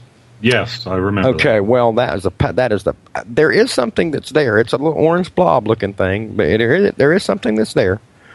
But the picture that they were showing and foisting was a painted. They painted it. They went into they zoomed in on the image full screen, did a bunch of little tampering with it because I could reproduce the result by doing it, because I'm an image processor, and I went and got the raw science data and looked at it and pulled it in close and did the best I could do with it. And there's no way there's not that much detail in that image at that close. They're really, really zoomed in. But the thing that strikes me about this is when all that was over and I was finished looking at that little crab thing and I was like, it's nothing. I zoomed out on it and I saw what was all around it, and there's ruins all along that whole ridge side. And I liked it so much I actually pulled it all together and did great big gigapans of the whole area, and all the angles of it, and because the whole hillside is nothing but statues and broken pieces of technical data and pieces of technical equipment, just all kinds of stuff in this mess. So maybe the crab was misdirection. Right. Don't look at the man behind the curtain. Right. Look at this crap. Well, that's an easy way to disqualify. And the thing about it is, a lot of the guys that do this kind of stuff, everybody knows the names, and I'm not even going to go into repeat them. The same guys that do this sort of stuff, the same ones that did that one that you're talking about. This is how they do it. They prey on the gullible to want to see something. And you know what? To me, that's man, that's selling somebody a bill of goods who's actually interested and wants to see something, man, and that, that could influence their opinion for later on. How many people looked at that and saw the crab and never saw all the ruins down the whole thing? Yeah. They went, crabs on Mars. Now it's all BS. Yeah. And, and I don't know if the people that do this somehow have a direct line on the media. Like, they'll publish some kind of crap like that, and then it's on the Inquirer.uk, it's on Inquisitor, it's on all these, all of a sudden, like, boom. And I'm like, when in the history of mankind has any of us Mars Anomaly guys ever just looked through the pictures of Mars and posted something on our funny little weird websites and had a media pick it up and boost it on 15 different channels at once? Never. So we're thinking this is a setup. It's a straw man. They're doing this to disqualify things, to take the attention off the things that are actually there, to show fake things, to divert people from seeing what's really there. Because if you look a little closer at that same image with that crab, you'll see right above it is a great big masonry wall that's left over. There's statues, pieces of faces. There's everywhere. You just have to look a little closer than the crab. Look past the misinformation. So, another good thing to notice though too is that misinformation thing can be used both ways. Okay, say you've got something in an image that say you're a NASA guy and you're doing the images and you find something that you can't say nothing about it, but you got a back door that you hand that, and this guy paints the little crab up and goes, "Oh my God, look!" And so everybody looks at that image, and the smart ones see what you're trying to point out without seeing the stupid crab. You get me? Yeah. And it gets out, and it's disqualified. So there's no tracing back to that person or whatever. Either way, when someone points out something like like we see those fake things, I go in and I look. I go in and look, and there's been 3 or 4 instances where I found nice stuff in these disqualified images. Sometimes even the thing that they painted up itself and disqualified is a nice item. Case in point, like this soldier thing you're talking about. There actually is a little item on the surface of Mars that's there that they painted to look like that. And it doesn't look like that, but it is a strange looking little thing. We have found things that look, if you got a wrecked planet, okay, the knickknacks and the doodads, man, they're tough. Okay, they're tough. They're the ceramic things, the metal doodads, your knickknacks and stuff that were on all the coffee tables or lining the award shelves and all that. That's the kind of stuff that you'll find buried in the debris of a ruined civilization, right? And so, there might just be that sort of thing that we're looking at. But to take one of those things and paint it up and to suborn it and to change it into something else to try to make you a few pennies on a click is reprehensible. Well, that also discredits the people out there doing the legitimate work. Oh, absolutely. Yourself, Richard C. Hoagland. I don't agree with everything I hear Richard say, or never agree with anything anyone says. His conclusions, anyway. Yeah. But I like the passion he has, and I like the fact that he's it's like the shotgun approach. He puts so much out there. Mm-hmm. Some pellet has got to be hitting the truth. Well, I've known Richard for over 20 years now. I've worked closely with him for many of those years, man. And I can tell you one thing about Richard. He runs at the boundaries full steam and dives right into them. Like you go to mosh pit, Richard. If you went to a concert with Richard back in the day, man, there's a mosh pit going on. He would be the guy that ran and climbed up, jumped over your shoulders, and dove into the pit from 15 feet up in the air. But in doing so, he moves the boundaries back, so it makes people that come behind more easily. Well, yeah, people, the people in the vanguard are always the kooks, so to speak. Mm-hmm. How many of our great advances? Well, I'm thinking of the physician who first decided that ulcers weren't caused, by what in medical science, it's just acid. He came up with the idea that it was an organism, and he got basically laughed out of the medical community. Now it's a daily thing in a hospital laboratory to test somebody for Helicobacter pylori. The man is he pushed the boundary up, got discredited. I think he ended up, running to Australia to get away from the crap he was taking. And now, it's like, oh, he was right. But you never get, that person never gets pulled back up and shown. It's like, he was right. We're sorry. It's like, oh, well, damage done. Let's just, move ahead. Yeah. And I think Richard's going to be in that category. He's going to be the one that said, look, this was here. This is how it is. He's, a lot of mainstream calls him a crackpot, but no. Yeah, well, if you look he's back not. over time, there's been a whole lot that he said that is. Okay, and the part of it is prediction, man. If you can predict something happens and then it does, then it makes you right. Yeah, that's true. That's true. That's true. And that's not a blanket. You don't have to be 100% right about everything, man. I'm a human, and I'm wrong about things sometimes, man. And everybody's allowed that. I'm allowed to be mistaken, but I try not to risk my personal reputation on whether or not something is or isn't a whatever is theorized to be, because you got to be fluid like water, because data comes and data goes, man. Things that we were looking at a long time ago and we're absolutely certain this is a this and this is a that have sometimes been destroyed by higher resolution or better modern imagery. Okay, some of them it's absolutely verified, but some of the stuff's absolutely destroyed. And in that case, you know what you do? You say, well, guess what? Wasn't right about that. And chronicle that, because that's part of the discovery and part of the process. And, it's a part of the discussion. People like to read about that. There's several things on my website that, man, there's so much stuff on that thing. But if you go reading that, you'll see several areas where you'll see something new that came up. And I was okay, well, guess what it is now? It looks, we've got better images and it doesn't look like what we thought it was. But now we got this to look at instead. So you have to change your, based on data coming in, sometimes you have to change your opinion. And that's true for us, so it should also be true to the scientific community as we're riding past these marvelous artifacts and they're ignoring them. Well, too much of science is timidity. It's, Brookings, the great two groups. discoveries that are held back because it's like, if this is wrong, I'm going to be a laughingstock. Well, the two groups most affected by Brookings, the scientists and the religious. Mm-hmm. Okay. No, I'm sorry to interrupt, but I had to say that before I forgot it. So. Yeah, I've been in the scientific community for over 20 years now, and it's just a matter of, I know people that have made discoveries and they were so petrified by, well, what if I'm wrong? What if, they've done it a dozen times, came up with the same thing. And I'm guilty of it too, because as an undergraduate, I discovered something about an organism that if I published and it was true, they were going to have to rewrite a section of the microbiology books. And I never pushed it. I had other classwork to do, and eventually it just became not that important. And that's just me doing minor, just, fun research.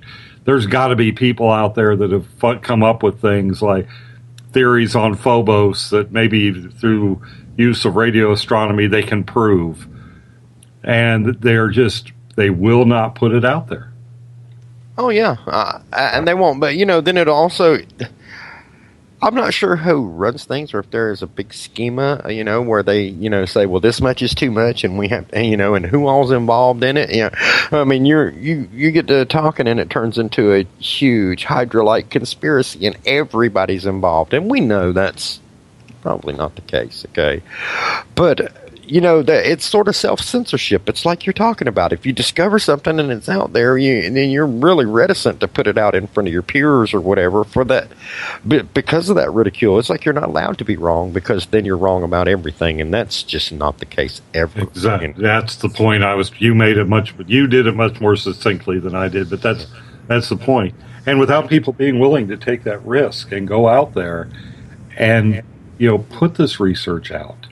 Okay, yeah, it might be wrong, or it might get disproven, but the backside of that is the frontier is going to be pushed forward, because in trying to duplicate or in trying to disprove, other discoveries are going to be made. And I think the scientific community has gotten kind of stagnant in that this fear of ridicule and media harassment, we're not pushing the borders far enough, fast enough, just because of the fear of ridicule. ridiculed. Case in point. This EM drive thing, okay? They've got it. They've had it. They know it works. They don't know why. And they're going to stand around and not utilize it and scratch their heads because they can't figure out why it works. Instead of, hey, this works, let's apply it. Yeah, do you understand that? They're so reticent that, because it goes against what they were taught to believe. Exactly. And so, therefore, it has to be wrong, and they're going to sit there and tinker with it until they find some reason why it cannot work and then throw it away. When the fact of the matter is, it's already been proven. If we don't use it, guess who is? Somebody. The Chinese. The Chinese. Right. They've already taken it up. They've already taken it up to their space station and tested it. So they've already tested it in space. And, of course, anybody like the Russians or the Chinese that comes out with any kind of research like that, the mainstream, I'll say Western science, well, they don't use as rigid, they will put out in quotes, they don't use as rigid a scientific method as we do, or, they always try to discredit the other people. Yes, they do, and it is a game. Some of the demeaning stuff that I've seen in that community is it goes beyond belief, man. The derision that people are held in for being right about something as well as for being wrong. It's unbelievable, and that's motivation for, like you said, for people to just clam up and go ahead and do their little test and make it say what it's supposed to say. Oh, well. Keith, let me ask you this question, if you don't mind. There's so many doctored photos out there. There still has to be some of truth. How can the public decide or derive which photos they are looking at are real and other ones that have been photoshopped, per se?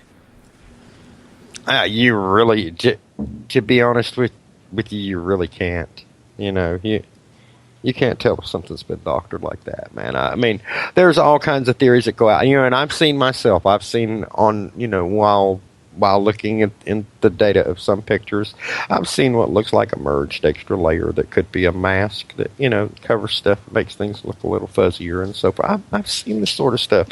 So, but as to whether that's put in there by someone on purpose or whether that's, a noise effect of the spacecraft at that particular day or weather condition or whatever, I can't really say that. But, the thing about it is we have to trust what we get because that's all we're getting. We just get it from that one agency. If we had civilian agencies sending stuff there and looking all around, then it would be motivated by profit and further stuff, and we probably still wouldn't get to see it because, so we've got a commercial company sending a rover up there. So that rover goes by one of these big old mounds that used to be gold-covered statues, and there's gold that's run all the way down the side of that mound, and it's laying there, and you can see it. Is it in that company's interest to go take pictures of that gold and broadcast it everywhere, or will that company shut up about it and send somebody quick there to dig through these ruins and take that out and destroy architectural heritage as well as, there's a lot of things you got to consider in that because, human nature is greed, human nature is secrecy, human nature is clannishness. And, will we get to see it but with those extra sources or will we not? But the question is, though, how do we trust that source? And the answer is we really can't 100%, but we're forced to because that's what we have. So the best thing to do is knowing that they've got so much data coming in, they can't filter it all. No one is that omniscient. They don't have a big enough staff at the rover team to look through every picture and cut out every little thing. They don't have enough people on the MRO team to go through all the high-rise images, and those images are huge too, man. This image that comes back from this spacecraft is the size of your house. I mean, of your modest-sized house.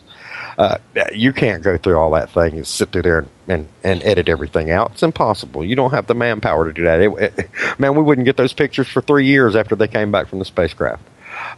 So we have to trust that they're inept enough to miss stuff. I guess I can say that. Or is it inept or deliberate? Not inept. Well, you know what? It could be. I hate to use the term inept about the smartest guys in the world because, face it, that's what they are. You don't get in that place unless you're one of the smartest guys in the world. And so, you can't say inept. Everything that is done for a purpose, everything is done for a reason. And so, yeah, it may be on purpose. Exactly, Well, this brings up another question. What about the live streams that are supposed to be from Mars? Have they been doctored? Well, we don't really have a live stream from Mars. I mean, we've got because the reason why you can't have a live stream because it takes so many minutes for the communication to even get to Earth. So the data stream coming from Curiosity has been blocked several times. Like when they came up on this area called the Murray Buttes, which is actually ruins of an ancient city. They're actually like monuments. But when they came up on it, they came up over the hill, and then there sits all these ruins in front of them. They see it, and then they shut the rover off for 11 days, talking about, we've had a minor technical glitch. Right. Come back on 11 days later, and then roll through it. But what they actually looked like they did to me was make a little break in time. So they had 11 days to go explore and see all the cool stuff and decide what they could omit from the images. So basically, NASA in this situation is pretty much running the field like a communist state. Actually, in the real scheme of things, but I mean, and they can always say that, well, we can't help it that we're the only agency that's able to land operational craft on the surface of Mars. I mean, a rather exclusive club. Everybody else has tried, but we've succeeded. I got a question from Australia for you, from Robert. He is asking, metadata would also give away any adjusted photos, wouldn't it? Yes, but, you're dealing with proprietary data that comes back from a spacecraft, and the only thing that they're contractually liable to do is have that data in good form in the PDS by a certain date. So basically all the stuff that is on their websites and all the stuff that you can, download and look that comes in instantly, man, they can do anything to that they want to legally. It's there. That's their stuff. But the stuff that belongs to us is what's in the PDS, and that's data that belongs to us. It has to be right. And when you look in that metadata, which you can, everything's kosher. But it's their data, so of course they could. The way this data comes back is in a DAT format, okay, and then they take that and then they transfer that to an IMG format with a header, with a LBL header, and then that header has all the information on the image. It tells, all the information about it that tells the program what color to make all the colors in it, what the brightness levels of it, the image of, it's all the ancillary data. And yeah, you could look in there, but it's really not going to tell you anything. It's going to tell you everything's kosher. Makes it kind of hard. Yeah, makes it kind of hard to prove them. So besides putting boots on the ground, how do we prove any of this? That's what I suggest, putting boots on the ground. But that would take years to get there, according to NASA. Not if they quit scratching their head on that EM drive and decide to go ahead and put the things on something and let's go. Heck, blast an old shuttle out there into orbit and attach some of them to it and let's go,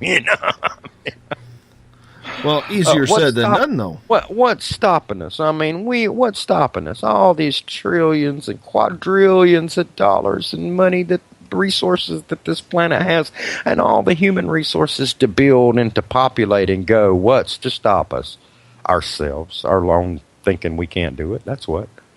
Well, and those guys standing there scratching their head, wondering why this thing works that they know works. They just can't figure it out. That's why.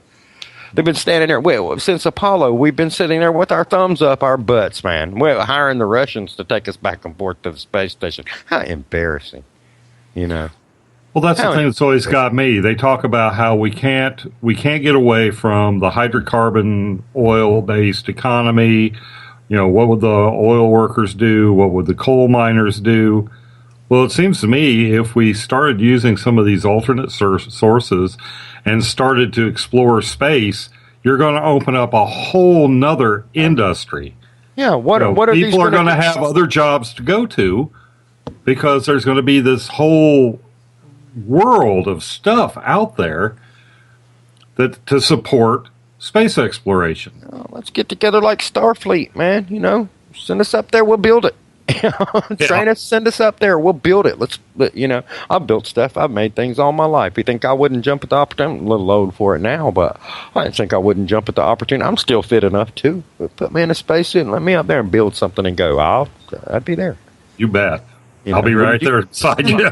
So, all that's lacking is them to allocate the resources to do so. They look, in the 60s, they allocated resources and motivated people to do just that, and we sent men to the moon with a calculator.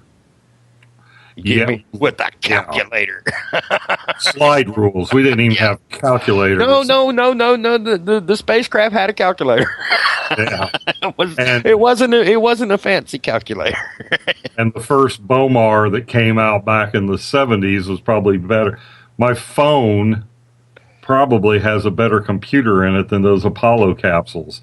Man, my phone has a better computer in it than my first 3 computers. Right. Yeah, it's the old TI-85 I had to use in college was a better calculator and more versatile. And that's a 25-year-old platform calculator that was better than what they had. Yeah, the thing like a VCR. Yeah, exactly. Those men to go out there was no safety net. It was, we do this, we do it right, or, sayonara. I don't think that they were ever held up to be, after the initial ticker tape parade, I just don't think it was the perception as how brave those guys really were. I mean, you're getting tossed out in space in a soda can. I worked at a cancer center once, and one of my patients had worked building the lunar excursion module. And he said that those guys had the very, I'll paraphrase, but he thought they were nuts for going up in that thing. They had to be careful with their screwdrivers because they could easily poke through the lunar excursion module walls without much effort. And these guys were going to go to another world with this thing. Well, you see them. I've looked at Apollo images, every darn one of them, and several times. Each one of them is spent several times up on my screen with me looking at it. And I've noticed on several of the missions that they've taken images of the LEM after it's landed. Do you see the top of it's all dented and like half partially smashed in here? The metal's all buckled and everything, and that's just from landing on the, that's just from landing on the moon. So yeah, they went in a tin can. It wasn't even a tin can. I mean, they did this in a tin can with a bubble inside of it, Absolutely. Gentlemen, I'm going to get you to hold on. We are down 2 hours, 1 hour to go tonight as we are talking Mars anomalies with Keith Laney, his website, keithlaney.net. And in the next hour, we're going to go through some images. So I want all of you to log into thehiddenmission.com/show. If you're at your computer, that is thehiddenmission.com/show. And we're going to go through these images that Keith has provided for us tonight in order to have a real decent conversation of some of these anomalies that are being found on the Big Red Planet. You're listening to Spaced Out Radio. I am your host, Dave Scott. We will be back right after this break.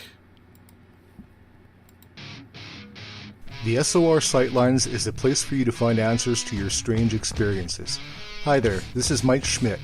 If you have had an encounter with ghosts, UFOs, Bigfoot, ETs, or anything else that doesn't make sense, head to spacedoutradio.com and file a Sightlines report. All information you give is 100% confidential, and I will personally help you find the answers you need. SOR Sightlines, your answers are a click away.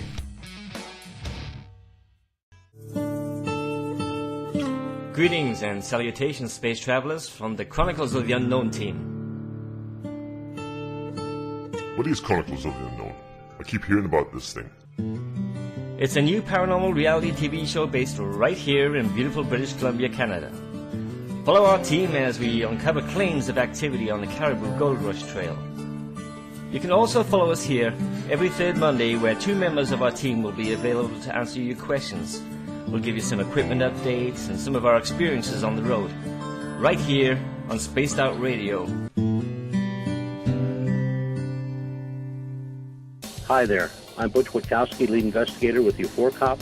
On the final Monday of every month, you can listen to me and host Dave Scott on Spaced Out Radio's Strange Days. We're going to get to the heart of the matter when it comes to what's happening out there. People are seeing and experiencing things from ET contact to Bigfoot, and I want to hear about it. Your experiences are what we investigators need to help solve these unknown mysteries. So tune in at spacedoutradio.com to the final Monday of every month from Butch Witkowski's Strange Days. Visit purpleplates.com today. For over 40 years, the Purple Energy Plates have been delivering amazing results for their many customers. Inspired by the great genius Nikola Tesla, the harmony, healing, and energetic effects of the plates have proven over and over to be beneficial and often miraculous to thousands of customers. With their money-back guarantee and the many benefits, how can you afford not to get one? Check their site for daily specials and choose from their many energy products. You won't be sorry. Visit them today at purpleplates.com for mind, body, and spirit, and expect a miracle. This is your medium, Joanna, from Spaced Out Weekend, 2 mediums and a large. I would love it if you would come and join us with host James Tyson every other Sunday on Spaced Out Weekend. Together, we will take your calls and your questions live. Our goal is to provide you with a positive outlook on deep questions that you may have. Questions regarding love, relationships, money, or whatever else is on your mind. Come and check us out at spacedoutradio.com. Have you checked out the SOR Spacewire at spacedoutradio.com yet? Every day we post the latest stories regarding the weird, strange, and completely unbelievable. From cryptid and UFO sightings to the conspiracy world, we tackle it all. Hi there, I'm Eric Markham, Spaced Out Radio's news director for the SOR Spacewire. And if you have a story, I want to hear it. Email me at news@spacedoutradio.com. Patrolling the Pacific Northwest, we are always on the lookout for the strange and unassuming stories that real people are experiencing. Hi, I'm Vincent Zunza from Pacific North Weird. Me and Alexandra Sullivan have teamed to bring to you those odd stories that never seem to make it into the mainstream. Stories so weird that will leave you scratching your head wondering, is this real? It's as real as it gets with Pacific North Weird. You can watch our videos right here at spacedoutradio.com. Become more intimate and interactive with Spaced Out Radio. Join our Space Travelers Club with your new membership. For $5 a month, we'll provide you with special access to the website, monthly prize draws from books to psychic readings, along with monthly newsletter, private interviews, and more. Sign up today to be part of Spaced Out Radio's experience. Every month on Spaced Out Radio, we look into the deep and dark reports of cryptids roaming around the world with me, Rob Morphy, from Cryptopia.us. I would love it if you would join me and host Dave Scott as we delve into the most arcane stories and reports regarding creatures of the unknown. My job is to hunt down the details and bring the evidence forward to you. These aren't your regular Bigfoot stories I'm talking about either. You can find out more about crypto history at spacedoutradio.com. Looking for a place to advertise at a very reasonable cost? Look no further than Spaced Out Radio. SpacedOutRadio.com has an advertising tab that you can click to check out our daily, weekly, and monthly packages to play on the radio, or our website including social media.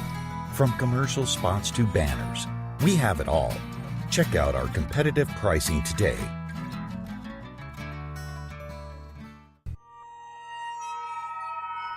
You hear footsteps in the empty room above you. A rocking chair begins rocking by itself. Don't be afraid of the things that go bump in the night. Reach for Spirit Storybox, the iPhone app the Huffington Post UK called the only ghost hunting app you will ever need. Spirit Storybox. The spirits are telling their stories. Are you listening? Strange creatures lurking in the night, the sounds of wood knocking in the forest, odd happenings right out of a fictional world. These are the reports I love. Hi there, this is author Ronald Murphy, And I would love it if you join me and Spaced Out Radio host Dave Scott the second Wednesday of every month on our journey into the unknown land of cryptozoology at spacedoutradio.com. From Mothman to Frogman and everything in between. Hey, they don't call me the crypto guru for nothing. Did you know that Spaced Out Radio runs 7 days a week? Hi, it's James Tyson from Spaced Out Weekend. Every Saturday and Sunday night, starting at 9 p.m. Pacific, midnight Eastern, you can join me and my guests for some great chatter about what's going on out in the universe, or even in that dark part of the basement you really don't want to go back into. Well, let's find the answers to your experiences together. So come on up to Uncle Jimbo's cabin on the weekend. For more information, look us up at spacedoutradio.com.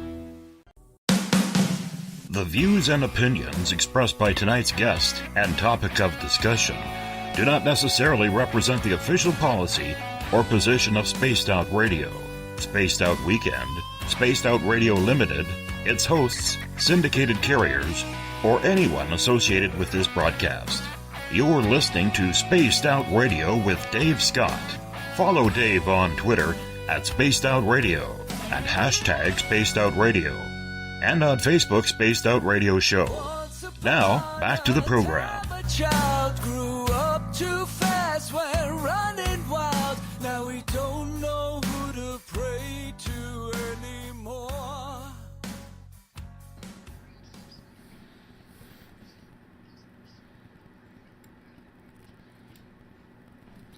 Welcome back to the final hour of Spaced Out Radio tonight. I am your host, Dave Scott. Good to have you along for the ride with us. Thank you so much for doing this. Tomorrow night we are talking the Mandela effect. Lori McDonald is going to join us from California, a good Canadian transplant down there. Lori is a very intelligent woman. We're going to get into it big time tomorrow night, 9 p.m. Pacific, midnight Eastern Time at spacedoutradio.com. Hey, if you want to follow us on the radio, you could do so by tuning in to the United Public Radio Network live on 107.7 FM in New Orleans and over 160 countries around the world. Good to have you with us. We're also live online in Las Vegas. Yes, Sin City presents Renegade Talk Radio. We love being affiliated in their nighttime programming as well. And if you're listening in on the Double R machine, yes, Revolution Radio is a donation station financed by you, the valued listener. Head on over to freedomslips.com and donate today. Bill Cardwell has set the password for tonight in the SOR Space Travelers Club. Nidularia sati. I don't know the word. It's confusing me.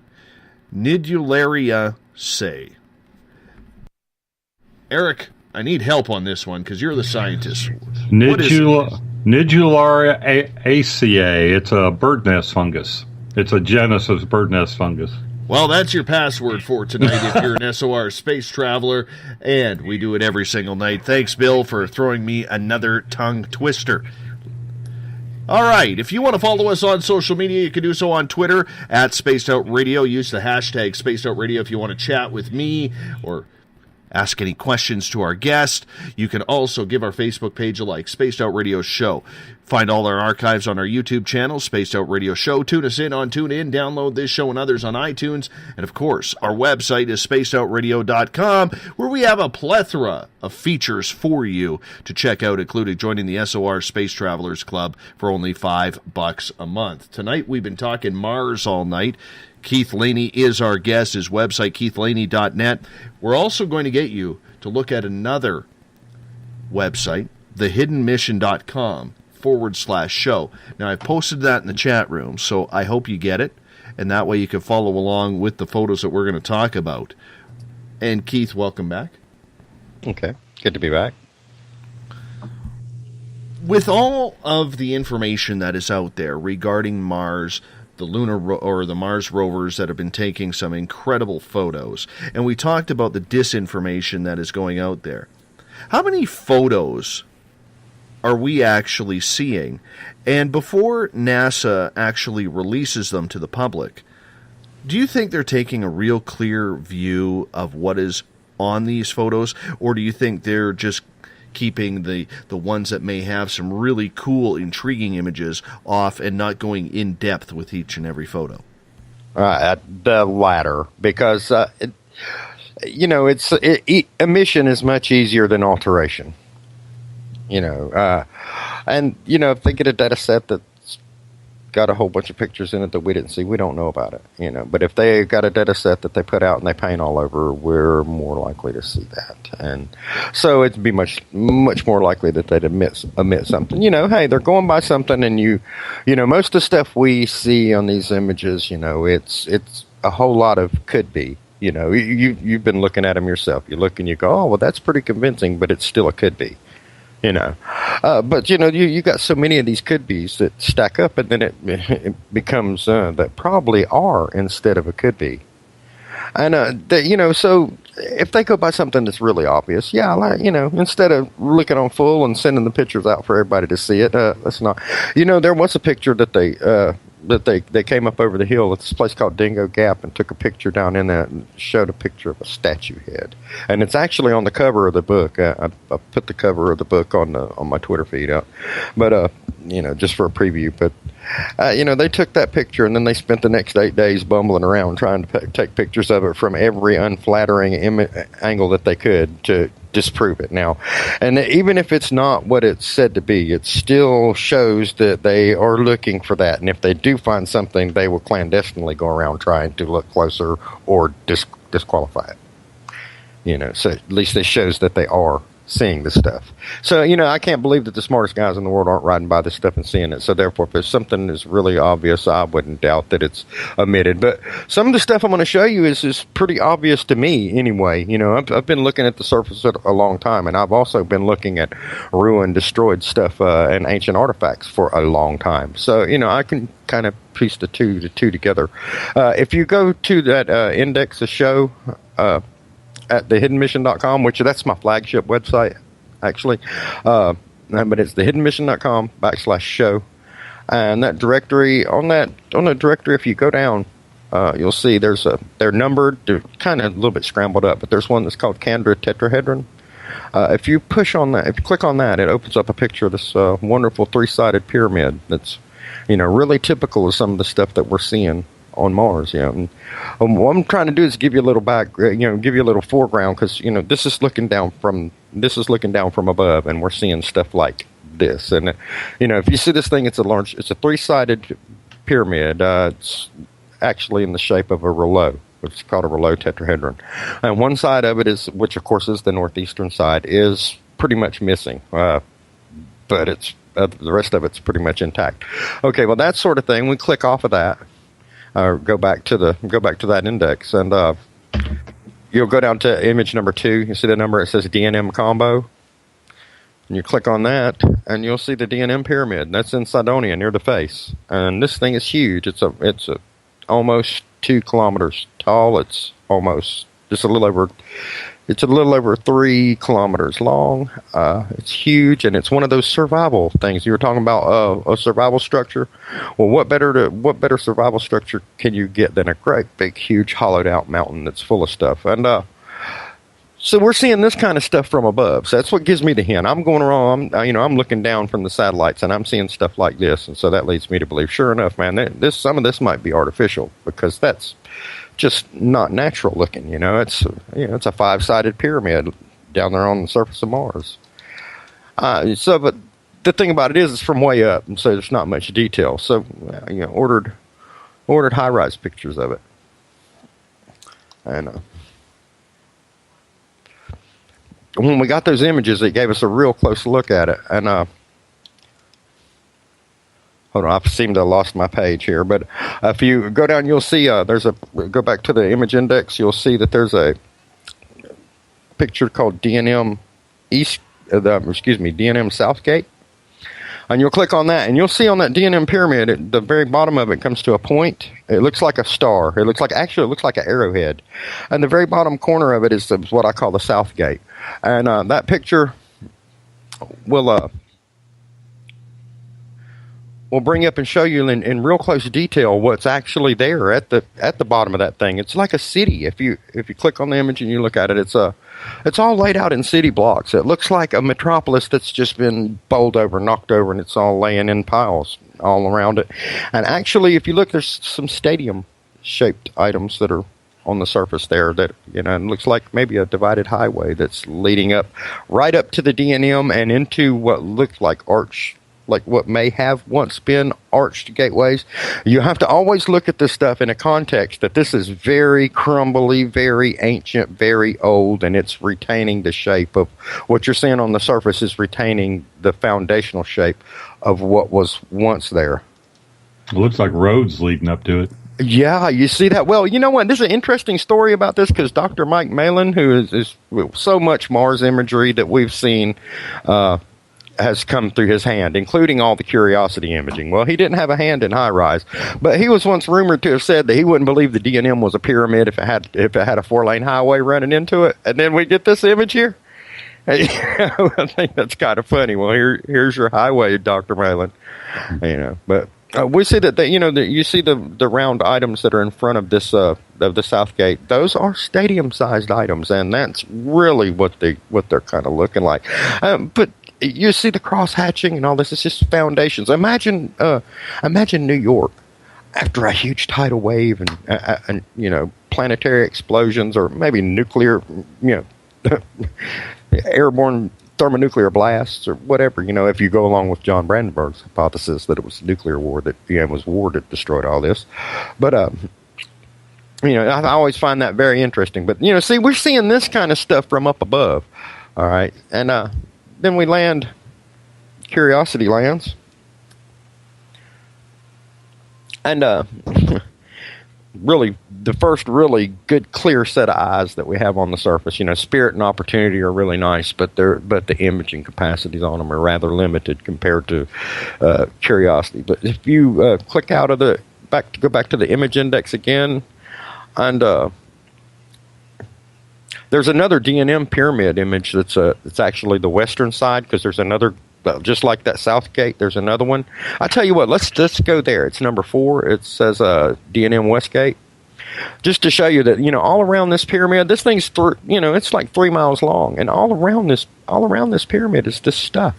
If you click on that West Gate image, you'll see that corner of the pyramid is even larger. It's got stuff that's along the edge of it that, I mean, man, for the life of me, and I know we're looking at it from orbit, but if you look along the edge where the corner of that mountain meets that plain, it looks almost Abu Simbel-like. If you know what's at Abu Simbel in Egypt, the great big statues that are sitting on thrones on the rock walls, that could look like a very destroyed Abu Simbel, but you know, huge. But you're seeing once again, and this side of the pyramid was maybe shielded a little bit from the catastrophe that hit here, and you can tell because the rubble heaps are taller. You see more of the remains. I would love to see rover pictures or surface images of this area. And we know from Curiosity, and we've got really great high-rise images, just like this D&M pyramid image here of the Curiosity site. And it shows cool stuff from above, and you can tell it was ancient ruins by looking down on it like this. But the amount of stuff that is actually in the Curiosity images, looking at it from the surface, is much, much more, because it's seeing in detail that you just can't see from space. You know, like you're looking down from space, I can't see that statue. I can't see that face statue sticking out of the side of that mound from space.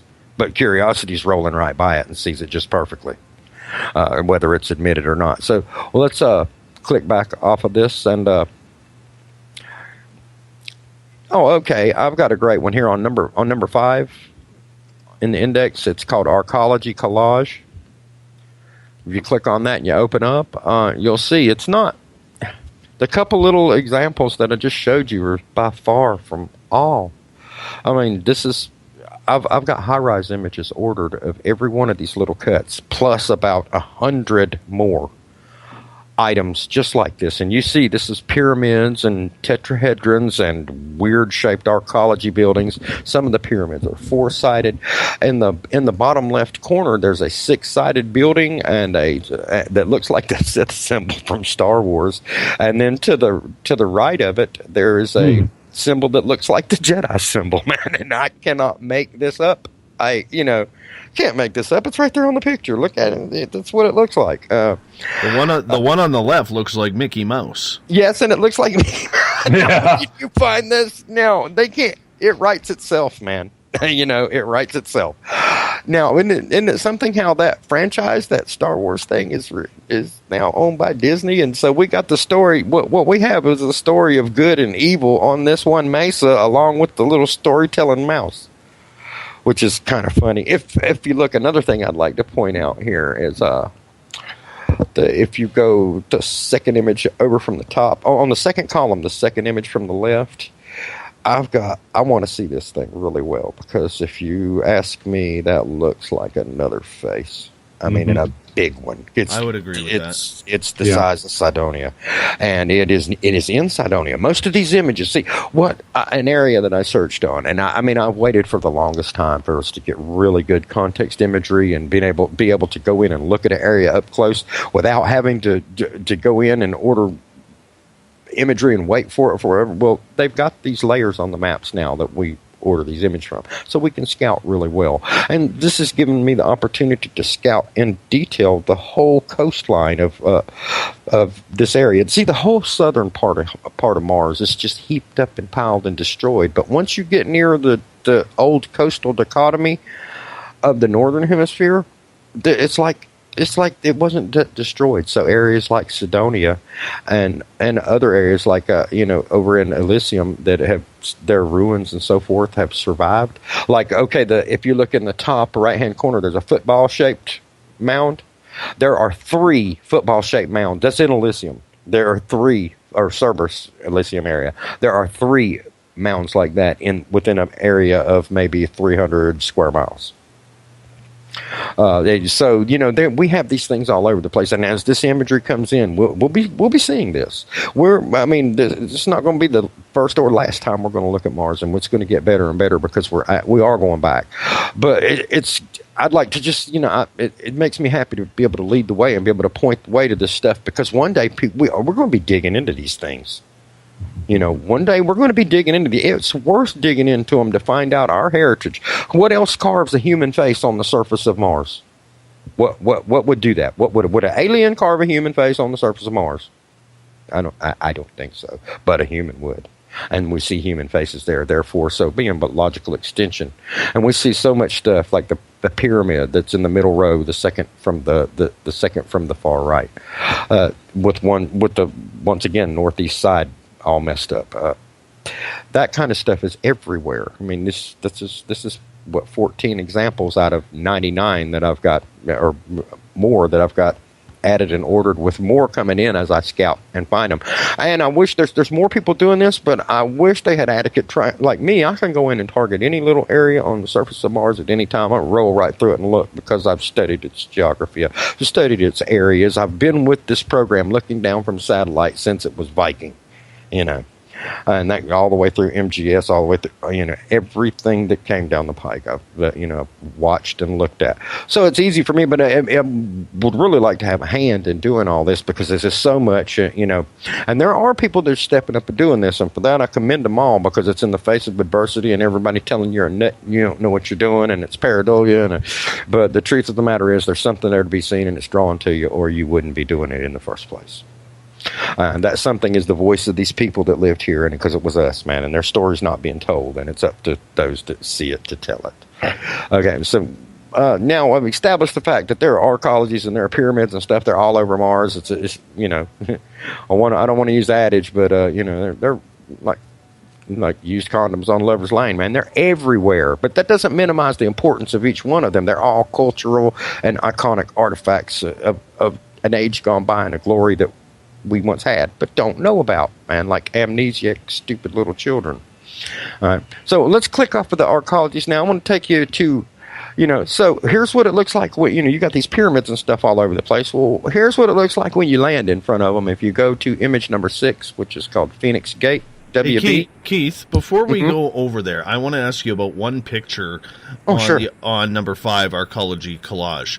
The 6th picture, so in the second row, the first picture, I mean, that's a pretty flat side to be getting that dark of an image with a shadow of the point and the side coming off the light. So I guess what I'm asking is, like, is there any other proof out there that could be naturally made rather than man or alien made? Oh, well, I mean, sure, but it's preponderance. Do you look? I mean, see, here's one thing that we do have is we have this wonderful planet that we live on, and we have satellites that go all over here. So, and then I challenge you, go on out to the desert and look around through Google Earth, and you come and find me a bunch of perfect tetrahedral pyramids and so forth that look like ruins, and you show them to me, and I'll guarantee you that they're probably ruins here too. You know, if you look the pyramid on the bottom, the second one from the left, there's a pyramid there. The second one from the left on the bottom row. That's the Antarctic pyramid would look a whole lot like that, and so would any ancient. I mean, this stuff is ancient. It's old, crumbly. It's seen its better days, and it's been through a planet-wide catastrophe. If our model is in the least bit correct, okay. So it's not going to look pristine. It's not going, and it's going to be hard to tell from nature. And that might be one reason why some of the scientists and whatever are not recognizing some of the art that they're rolling by and seeing in curiosity.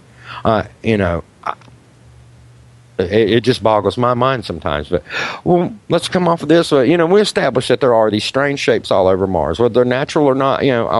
I wish I had a whole list of, I wish I had about 100 of these in line that you could look and see the preponderance of them. If it was just this many on the whole surface of Mars, it'd be different. But there are hundreds. So, it makes it a little different. We pop up out of there and we go to image number 6 on the index. It's called Phoenix Gate, and then we pop up, and this is a beautiful view looking up onto Aeolus Mons from Curiosity. And this scene that's right in front of you, you see the 3 mounds that are there in the foreground. Mm-hmm. Yes. And if that was on Earth, man.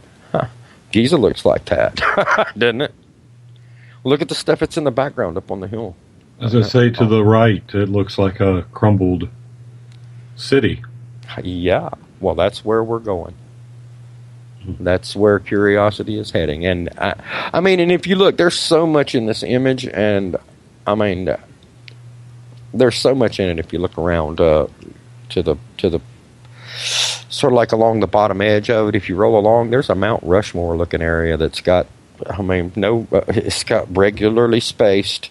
They're kind of ruined, but it are Martian heads in a row. There's like 5 of them. There's so much you can look and see in these images if you just focus in and look. And I try to urge people to look. I can't tell anybody what to see. I can't force anybody to see what's there. But all I can do is report on what I see when I look. And I have a technique for looking at these images, and it's immersion. It's just like when you walk into a room, and it's a room you've never been in before, and you walk into it, you don't notice the little spot on the wall, and you don't notice the dirt along the baseboard, and you don't notice that there's so much that you don't notice about the detail of that room from just being in there for just a little short time. But if you sit in that room for a few minutes and you look around and you observe it and you pay attention to what you're seeing and you turn on your pattern recognition, and you then things start coming in a lot more clearly, and you notice you notice the pins that are in the jar on the desk. You notice the color of the flowers on the vase. You notice the little details start popping out. Well, these images do the same thing. When you acclimate yourself to them and you get into them, after a while, you start seeing a lot more detail that you didn't see before, because it takes that time for all that information to get through your rods and cones into your eyes, into that gray matter, and assimilate. Yeah. I know. So, it takes a little bit of immersion in there, and once you start seeing the stuff that's in it, it's really a mind-blowing, it's almost a life-changing experience. And, some people, I've seen people that look at this and just can't even accept the possibility that it might be what we're saying it is. We see this area. That's a totally monolithic area that we landed. They landed right in front of it. Talking about a survival arcology or a survival something to live in, that mountain in the middle of that crater is the survival arcology on Mars. It's got a really strange sort of hexagonal overall shape to it also, if you look at it above, but that's for another time. Now, Keith, there's something I'd like to ask. Sure. On your collage, the arcology collage, what is the orientation, north, south, east, west? Are these all basically lined up where the top is north, the bottom Yes. is... Yes. Okay, when the tidal wave, if a tidal wave hit this area, which direction did it come from? Well, some of these are from different parts of the planet and some of them are also, you don't see the geological context by which in which they lie. Some of them, like if you've got a row of mountains that are to the northeast of one of these, then maybe that one didn't get so damaged. And you have these ones that are in Elysium. Well, the Tharsis Bulge came up on that side, so they didn't get much of a flood. So the football area, it's very well intact. So some areas were better protected than others. But if you do, so you've noticed the northeastern destruction trend on these. And Yes. it's more prevalent the more of them that you see. But that's just my example image of of them. If I was trying to prove that exact theory, man, there's all the stuff in Cydonia is damaged on that side. All the stuff it all around the planet is like that. It's almost it's like, what would a big fluid body of water do if all of a sudden it was doused and spilled over a spinning planet? Suddenly loosed from its, because gravity and torsion acts differently on liquids than it does on all of a sudden you have a miles deep ocean that's spilling over the surface. And I say when this book comes out, it's going to have a lot of stuff we've written, and we have artworks and extensive writings about all these little things like that so we can fill it in and bring it in because it's a series. You got to start somewhere, trying to assemble this gigantic jagged jigsaw puzzle I referred to earlier. And and the way you start in it is you start at the corners. And so this is what we're doing. We're trying to get the corners and all the straight pieces of the frame together first, so we can fill up the interior. And we don't even have the picture on the front of the box to look at. We just have some kind of idea of what that picture might have looked like.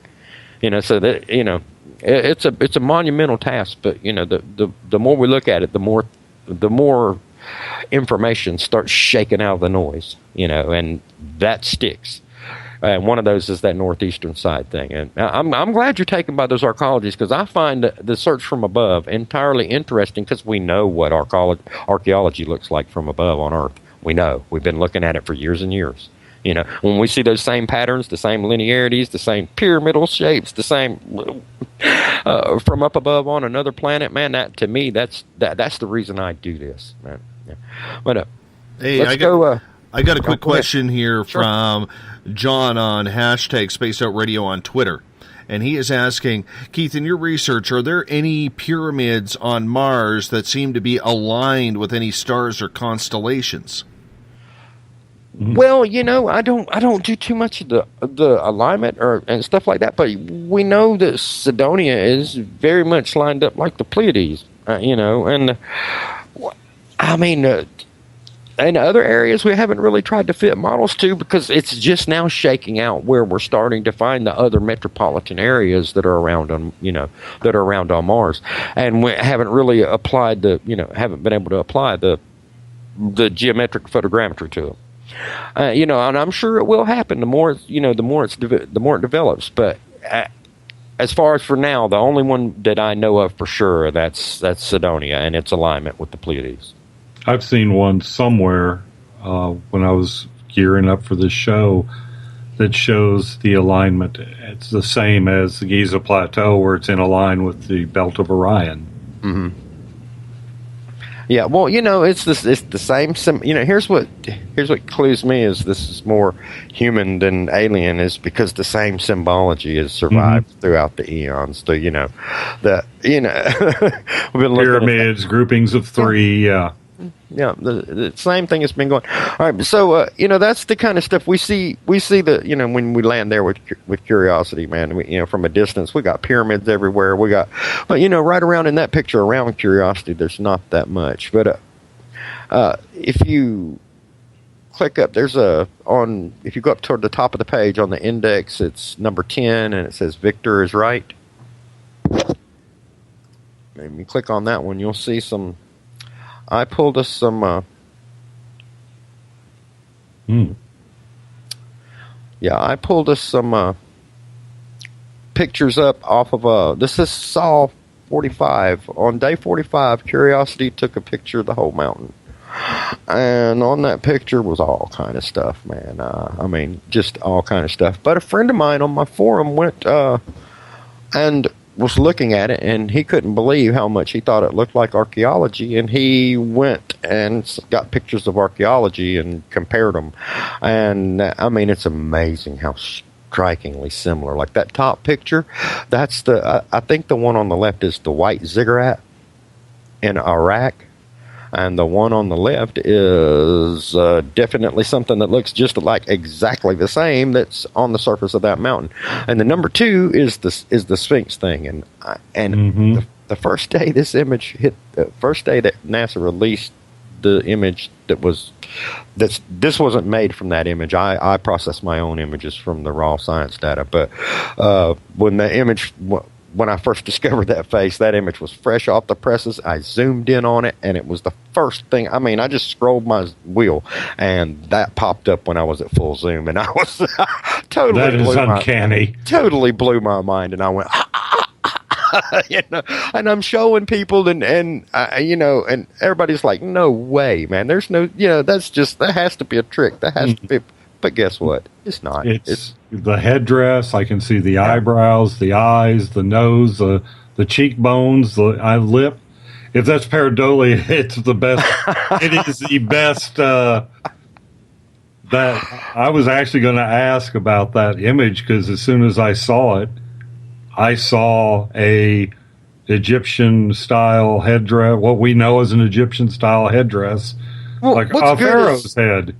What's good is there have been numerous other people who have independently found, you know, of course, you know, I saw that, and then I posted immediately, put it on my website, you know, talked about it on Facebook. A couple people talked about it amongst my, you know, group of core people that, you know, that hash ideas back and forth. But then I noticed that, you know, over time, I noticed that several other people would independently have found it, you know, posted, hey, look, you know, this is a great picture. So I think that's great when other people go and find, and it confirms what, you know, because they did the same thing you did. They went in blind looking at a picture, and that popped up to them. So they had that same moment of discovery, that same aha, that, you know, and it is also confirmation on other people that have found it. So that proves that you're not a nut. You seen that thing. Someone else found it independently without your urging. That proves you're not a nut. And guess what? It proves they're not a nut either. It proves they saw something, you know. But I find it just amazing how the stuff in that image, and if you saw 45 I have a gigapan of it. And if, you know, mind you now, if you go to Gigapan and search Keith Laney, you can find every one of my gigapans. And I have Curiosity images, I have Mars images, I have Pluto images, I have 67p images. I've got a whole bunch of stuff there. You can spend days looking around in there. I get lost in there myself, and they're my pictures, you know.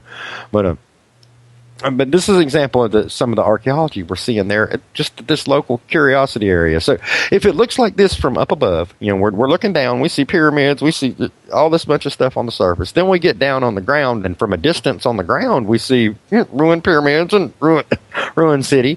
So let's go up close. Let's go look at some stuff up close. And you know, there's when I sit down to try to find some good examples of something, man, there are so many hundreds of images to pick through. So it's hard to actually put your finger on one and say, oh, this is the best one, this is great. So I just settle for some of the latest stuff I find or whatever. But if you go down to the index of the show and you go down to the very bottom image, it says Guardian. And this is something I found earlier today, just surfing around on it. If you click on that Guardian, you look right in the center of that image. This is on the surface, and it is at a bit of a distance. This is a mid-res image, so it's not really the high res. But you see in the middle of that thing, you see that statue head that's looking off to the left? Looks Mesoamerican. Yes, it does. Very much. Well, this whole side of that ridge has that kind of art on it. But this is the best angle we have of this shot. But however, that is on the side of one of those mounds. And this is the kind of stuff that I'm saying that is so convincing that, you know, it's ruined. Yeah, man, if this was on Earth, if we were walking along through the Atacama Desert and you saw this right there, man, that would be an archaeological site. With the preponderance of Mesoamerican and Egyptian imagery, it would almost be indicative that maybe there were two cultures that clash. What it is. It's a root culture, man. It's a root culture. It's where we came from. It's all the races of man in those, all of us. Because I'm going to show you one here that's a little different. It's a whole different stuff. But if you go to the index and you go to the second one, it says 1441 Darth Helmet, which is a funny little name because I love naming conventions. It doesn't mean anything about whatever, but this is something that's up close on Saw 1441, and what this is a very battered, large piece of sculpture in a helmet, and underneath him is a bunch of little small associated heads and faces and pieces. Even on the side of his helmet, there's art and so forth. And I mean, you see he's got a prominent nose line and his eye popped out there, and you got to remember this stuff is so ancient. Heck, even on the front of his helmet, on the brim of his helmet that's above his head, there's even something on that. This is not pareidolia, it's nested art. It's one after the other, beside one, inside of one, with one beside it, on top. You understand what I'm talking about? And that is a very sophisticated form of art. That is not what nature does by the chaotic distribution of moisture that makes layers in rocks. This is something that people do with the chisel and hammer or whatever tool they use to carve this type of art with. And it's lasted through a catastrophe in all these years, and there's no telling what's buried up under here or what's in pieces laying around it. And this is the kind of stuff that we find all over these mounds, and it's shocking because it's human. Well, just with my limited knowledge of geology as just more or less a hobbyist, I would say that the strata we see, those look like sedimentary layers in the background. Mm-hmm. So sedimentary layers require water, some kind of liquid to deposit them. Mm-hmm. So I would say we're looking at proof that Mars once had water just in these photos of the geology itself. Oh, well, of course. And something, these photos are taken at getting out of elevation where they're up out of the old ocean, out of the old lake bed that was in the crater, though. So they have a little bit of a harder time explaining those layers. And you have to think also that, rock layers are one thing, but imagine if you had a pretty tall building that was behind there once, 6 million years ago, and something happened that melted and collapsed it, and it fell in. It just melted and fell in on itself. And it sat there, and dirt compressed into it over the years. A flood tidal wave washed over it too, and it sat there for years and petrified because dust got in. Men in Mars, dust gets in every crack and crevice, and over the years it petrified. Packed up with dust. It got buried, and then the wind came along and exhumed it again. It would be really hard to tell those structural remnants or anything from natural geology. But what would be able you'd be able to tell apart would be the stuff that looks like art, because nature can't fake that. The layers. The collapsed. Yeah, some of it, the old, see, you still have the old man on the mountain thing. You always have that, because nature, the creative force that is nature did carve the hills, and it created mankind, and so that every form of creation is echoed within that creation. But that was also a thicker atmosphere, and of course, Mars apparently has very little atmosphere, so you wouldn't have the driving sandblasting force.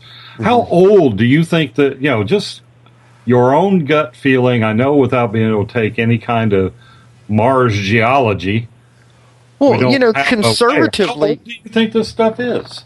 Well, conservatively, I've heard tell that this is supposed to have been like a 6.6 million year ago thing that this happened, okay? Mm-hmm. But, if you ask me the stuff, like say you got the statue of this head here that we're looking at, I'm calling Darth Helmet. All right, well, is that really 6.6 million years old? We know when Mars lost its atmosphere, it's much less oxidizing, it's much less erosive than it was, even though it still have high blast of wind that can blow its talcum and it can blow its little sand grains around and so forth. Well, would 6.6 million years, would that be maybe a little too much to be ascribing to it? I wonder myself. Or, is this stuff much more recent than that? Is the catastrophe closer toward us, to us than than that. So without having a good baseline, maybe 200. Yeah, who knows how old it is? All I know is if this is archaeology, it looks way older than any archaeology we've seen here on Earth. Even though it's similar in form, we still have the statues, we still have the steps, we still got the possible masonry and so forth in the background. Even though we have all that, it's way older and much more crumbly and ancient than anything we have here for reference. But because it is the art if you look at this thing, man, all down on this layer, how can pareidolia is like you see a face here maybe, and back up in the back here you might see an ersatz one here. But if you look on that ridge that's right under this guy, man, there is like the wall of heads they're all right beside each other, and there's like 5 of them in a row laying there. That's not pareidolia. That's looking at something that's there that was carved to be that way. And if you look at okay, here we go. It's almost like there's a face. There's the main large feature that is facing left, and pretty much where the eyebrow would go into the crease beside, it looks like a helmet, or on the side. There's another small, almost like E.T. the extraterrestrial, kind of right on its. Yeah, you see that good. Almost like it's kind of like an Olmec. It kind of reminds me of the Olmecs down in Central America, the ancient Olmec culture. Well, and then there's that one at the very top that looks like a Neanderthal head stuck to the top. Yeah, him and his bird. I mean, and this is but see, this is more instead of geology. When you look at this, I don't see geology per se more than I see nested art, sophisticated nested art forms. And yes, they're ancient, and yes, they're crumbly, but it's still that's just the hallmark of its sophistication, that it's still visible. It looks like another face where the big left facing, it's like where his nose ends. It looks like there's another. Yeah, I see what you mean about the nested images, because I can see just looking here. 1, 2, 3.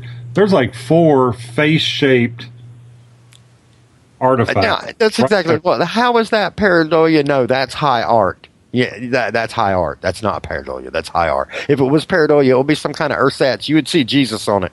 If it was pareidolia, there'd be Jesus on it. Like in a toast. Almost. I mean, to look at it with a sense of humor, it almost looks like a sculpted cartoon to me. Mm-hmm. Like it was a humorous piece. There's stuff like that's all over, man. There's iconography of all types all over these mounds, and it's almost.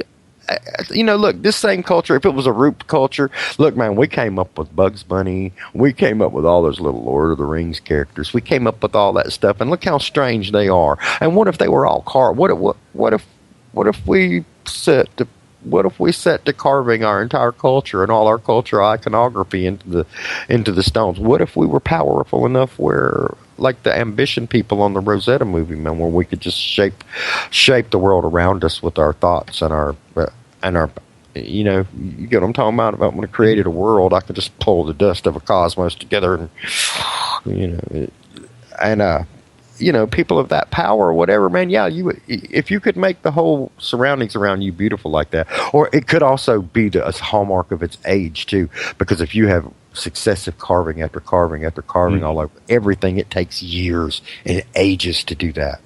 Like the Sphinx, yeah. Well, the we Sphinx also has Khufu's head on it, but originally they think the head of the Sphinx was a great lion, right? A guardian lion, and then Khufu comes along and says, "I want my face on that." Okay, well, I'm going to take you and show you some more iconographic art that I found. And if you go to the index and go to number 7, it says statue collage. Mm-hmm. This is some of my favorite things that I've found while looking through the Curiosity images. That one on top. I've got a little arrow pointed to it, but I really shouldn't have to say anything about that. It's a soldier with a headdress, very similar to the Roman soldier that I've got embossed. I've got in the bottom little comparison image to the bottom right. That one's not as easy for me to see. So Okay, I can say where with you what you talk about immersion, a lot of people you're looking for it and it would pop out to you. For me, I'm looking at that and it's like, okay. Well, there's three. There's context. See. Yeah, it is. A lot of people have problems with this because it's art, and a lot of that is subjective. But what we see, like if you look at that arrow, he's pointing to a left eye, and the right eye is really visible on the other side of the nose line that's running down the middle of this thing.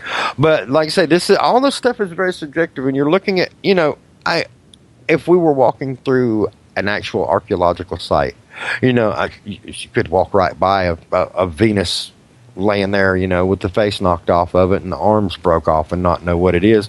But someone else might walk by and go, holy crap, look at that statue. Mm-hmm. So that's entirely, so it's not out of the realm. But, let's get some context images because we've got it from further away.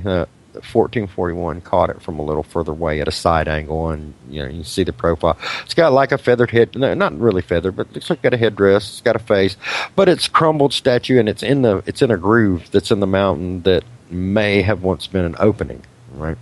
That sort of reminds me of the headdresses, like the Tibetan monks and the feathered headdresses and the Hawaiian headdresses. Hawaiian, yeah. Well, the closest thing I was looking for an example of it. The closest thing I could find was this Roman guy that was on this woodcut, and I thought that was so cool. So look at the Tibet. There's a sect of Tibetan monks that wear a very elaborate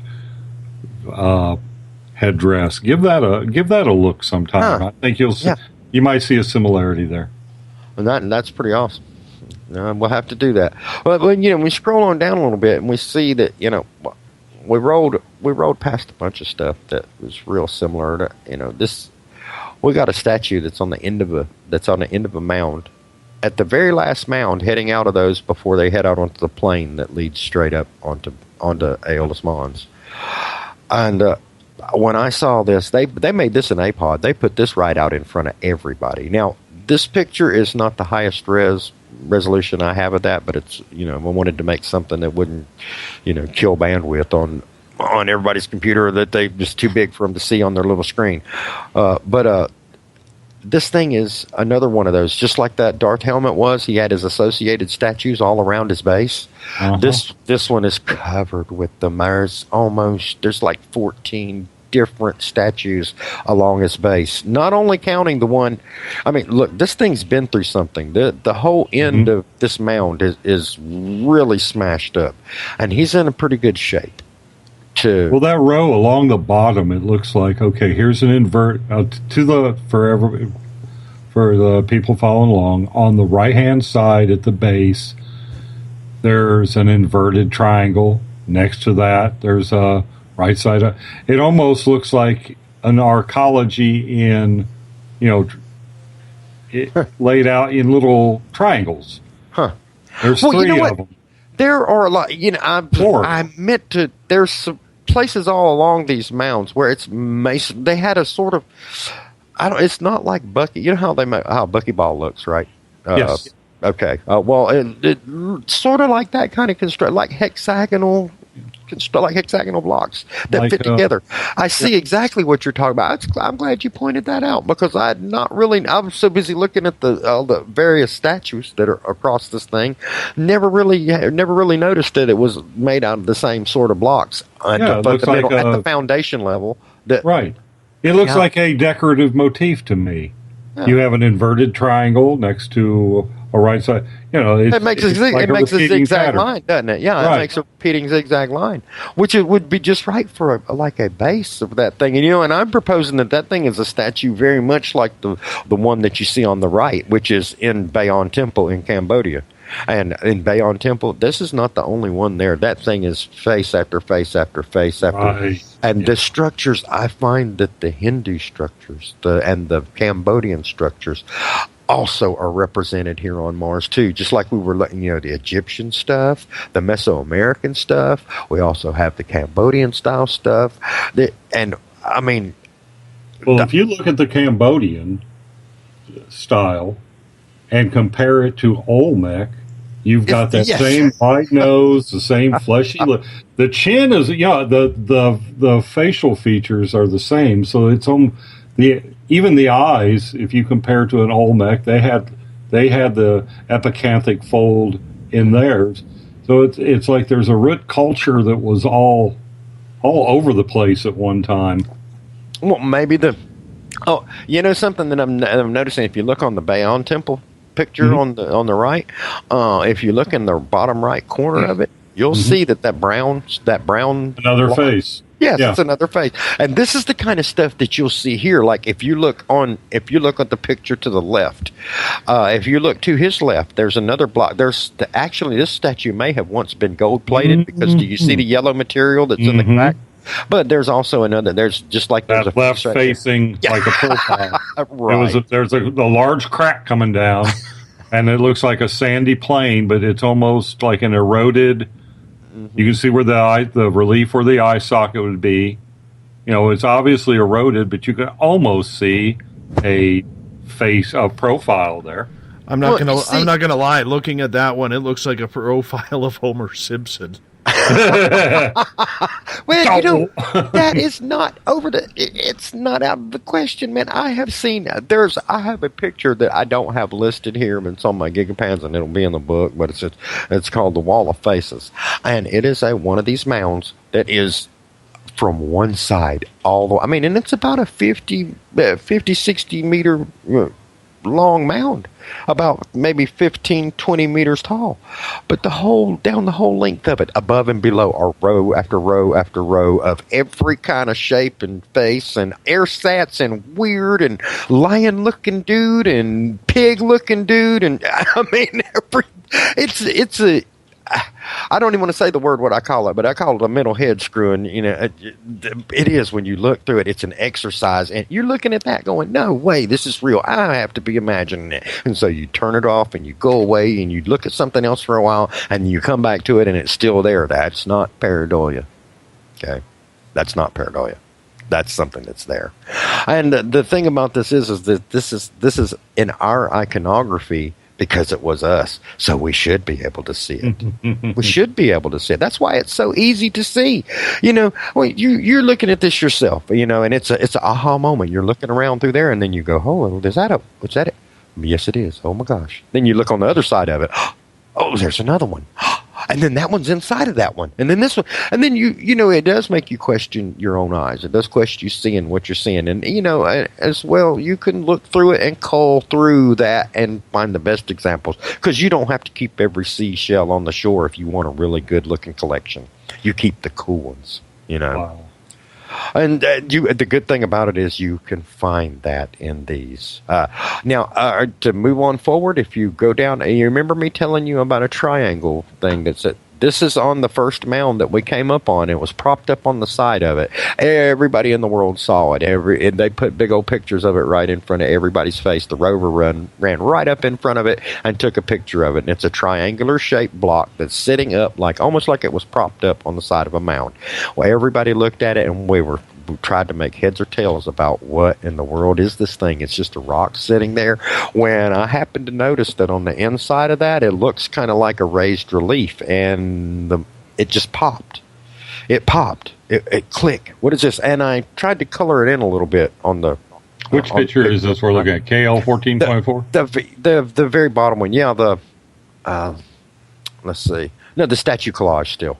Statue collage? Yeah, and it's down... It's down at the bottom. It's a triangle. Okay, I see what you're talking about. Yeah. All right. Now you see on the inside of that, it just.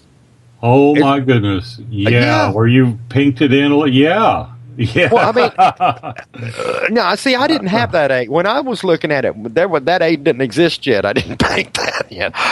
But we were all sitting. Me, Richard, Andrew, Will Farrer. We were all sitting there looking at this, going, "What the heck is this thing?" It is a something. It's a and theories went from its technology inside to its park markers, and it's like park markers. Like somebody came along after this catastrophe and set up stuff, like walking through a park to go, oh, this is it. And also, if you look, a triangular sign like that is an age-old recognized sign for something being radioactive. Well, and you can't take away from with the Mesoamerican theme, there's that one carving that is Von Daniken always interpreted as a man operating a rocket, and this is very close to that same artistic style. Well, yes, it is very close. And it's like, I wish this was, this is really old. If it's statue, it's really old, but I wish I could see closely, a little better through time to see what this once looked like in better detail.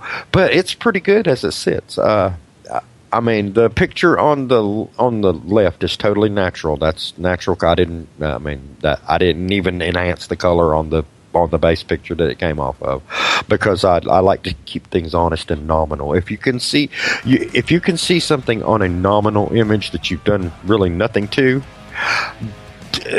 then why enhance something when you can already see it? If it's there nominally, it's more valid proof than something you had to enhance to see. But in doing so, though, it requires the use of maybe an aid to see. So I painted the other side. If you look at the picture on the scene, it looks like you got the Mesoamerican style warrior, and you got this kind of little green alien looking dude sitting on the kind of boss now. And you look at the bottom. Image, the Mesoamerican statue carving. You have almost the same scene going on within it as you do in that triangle frieze. And that's just, to me, that's amazing. When that popped, I run around. I run around going, ooh, look, everybody look, and everybody's looking at it going, oh, what are you talking about, man? Gentlemen, I got to cut this thing off.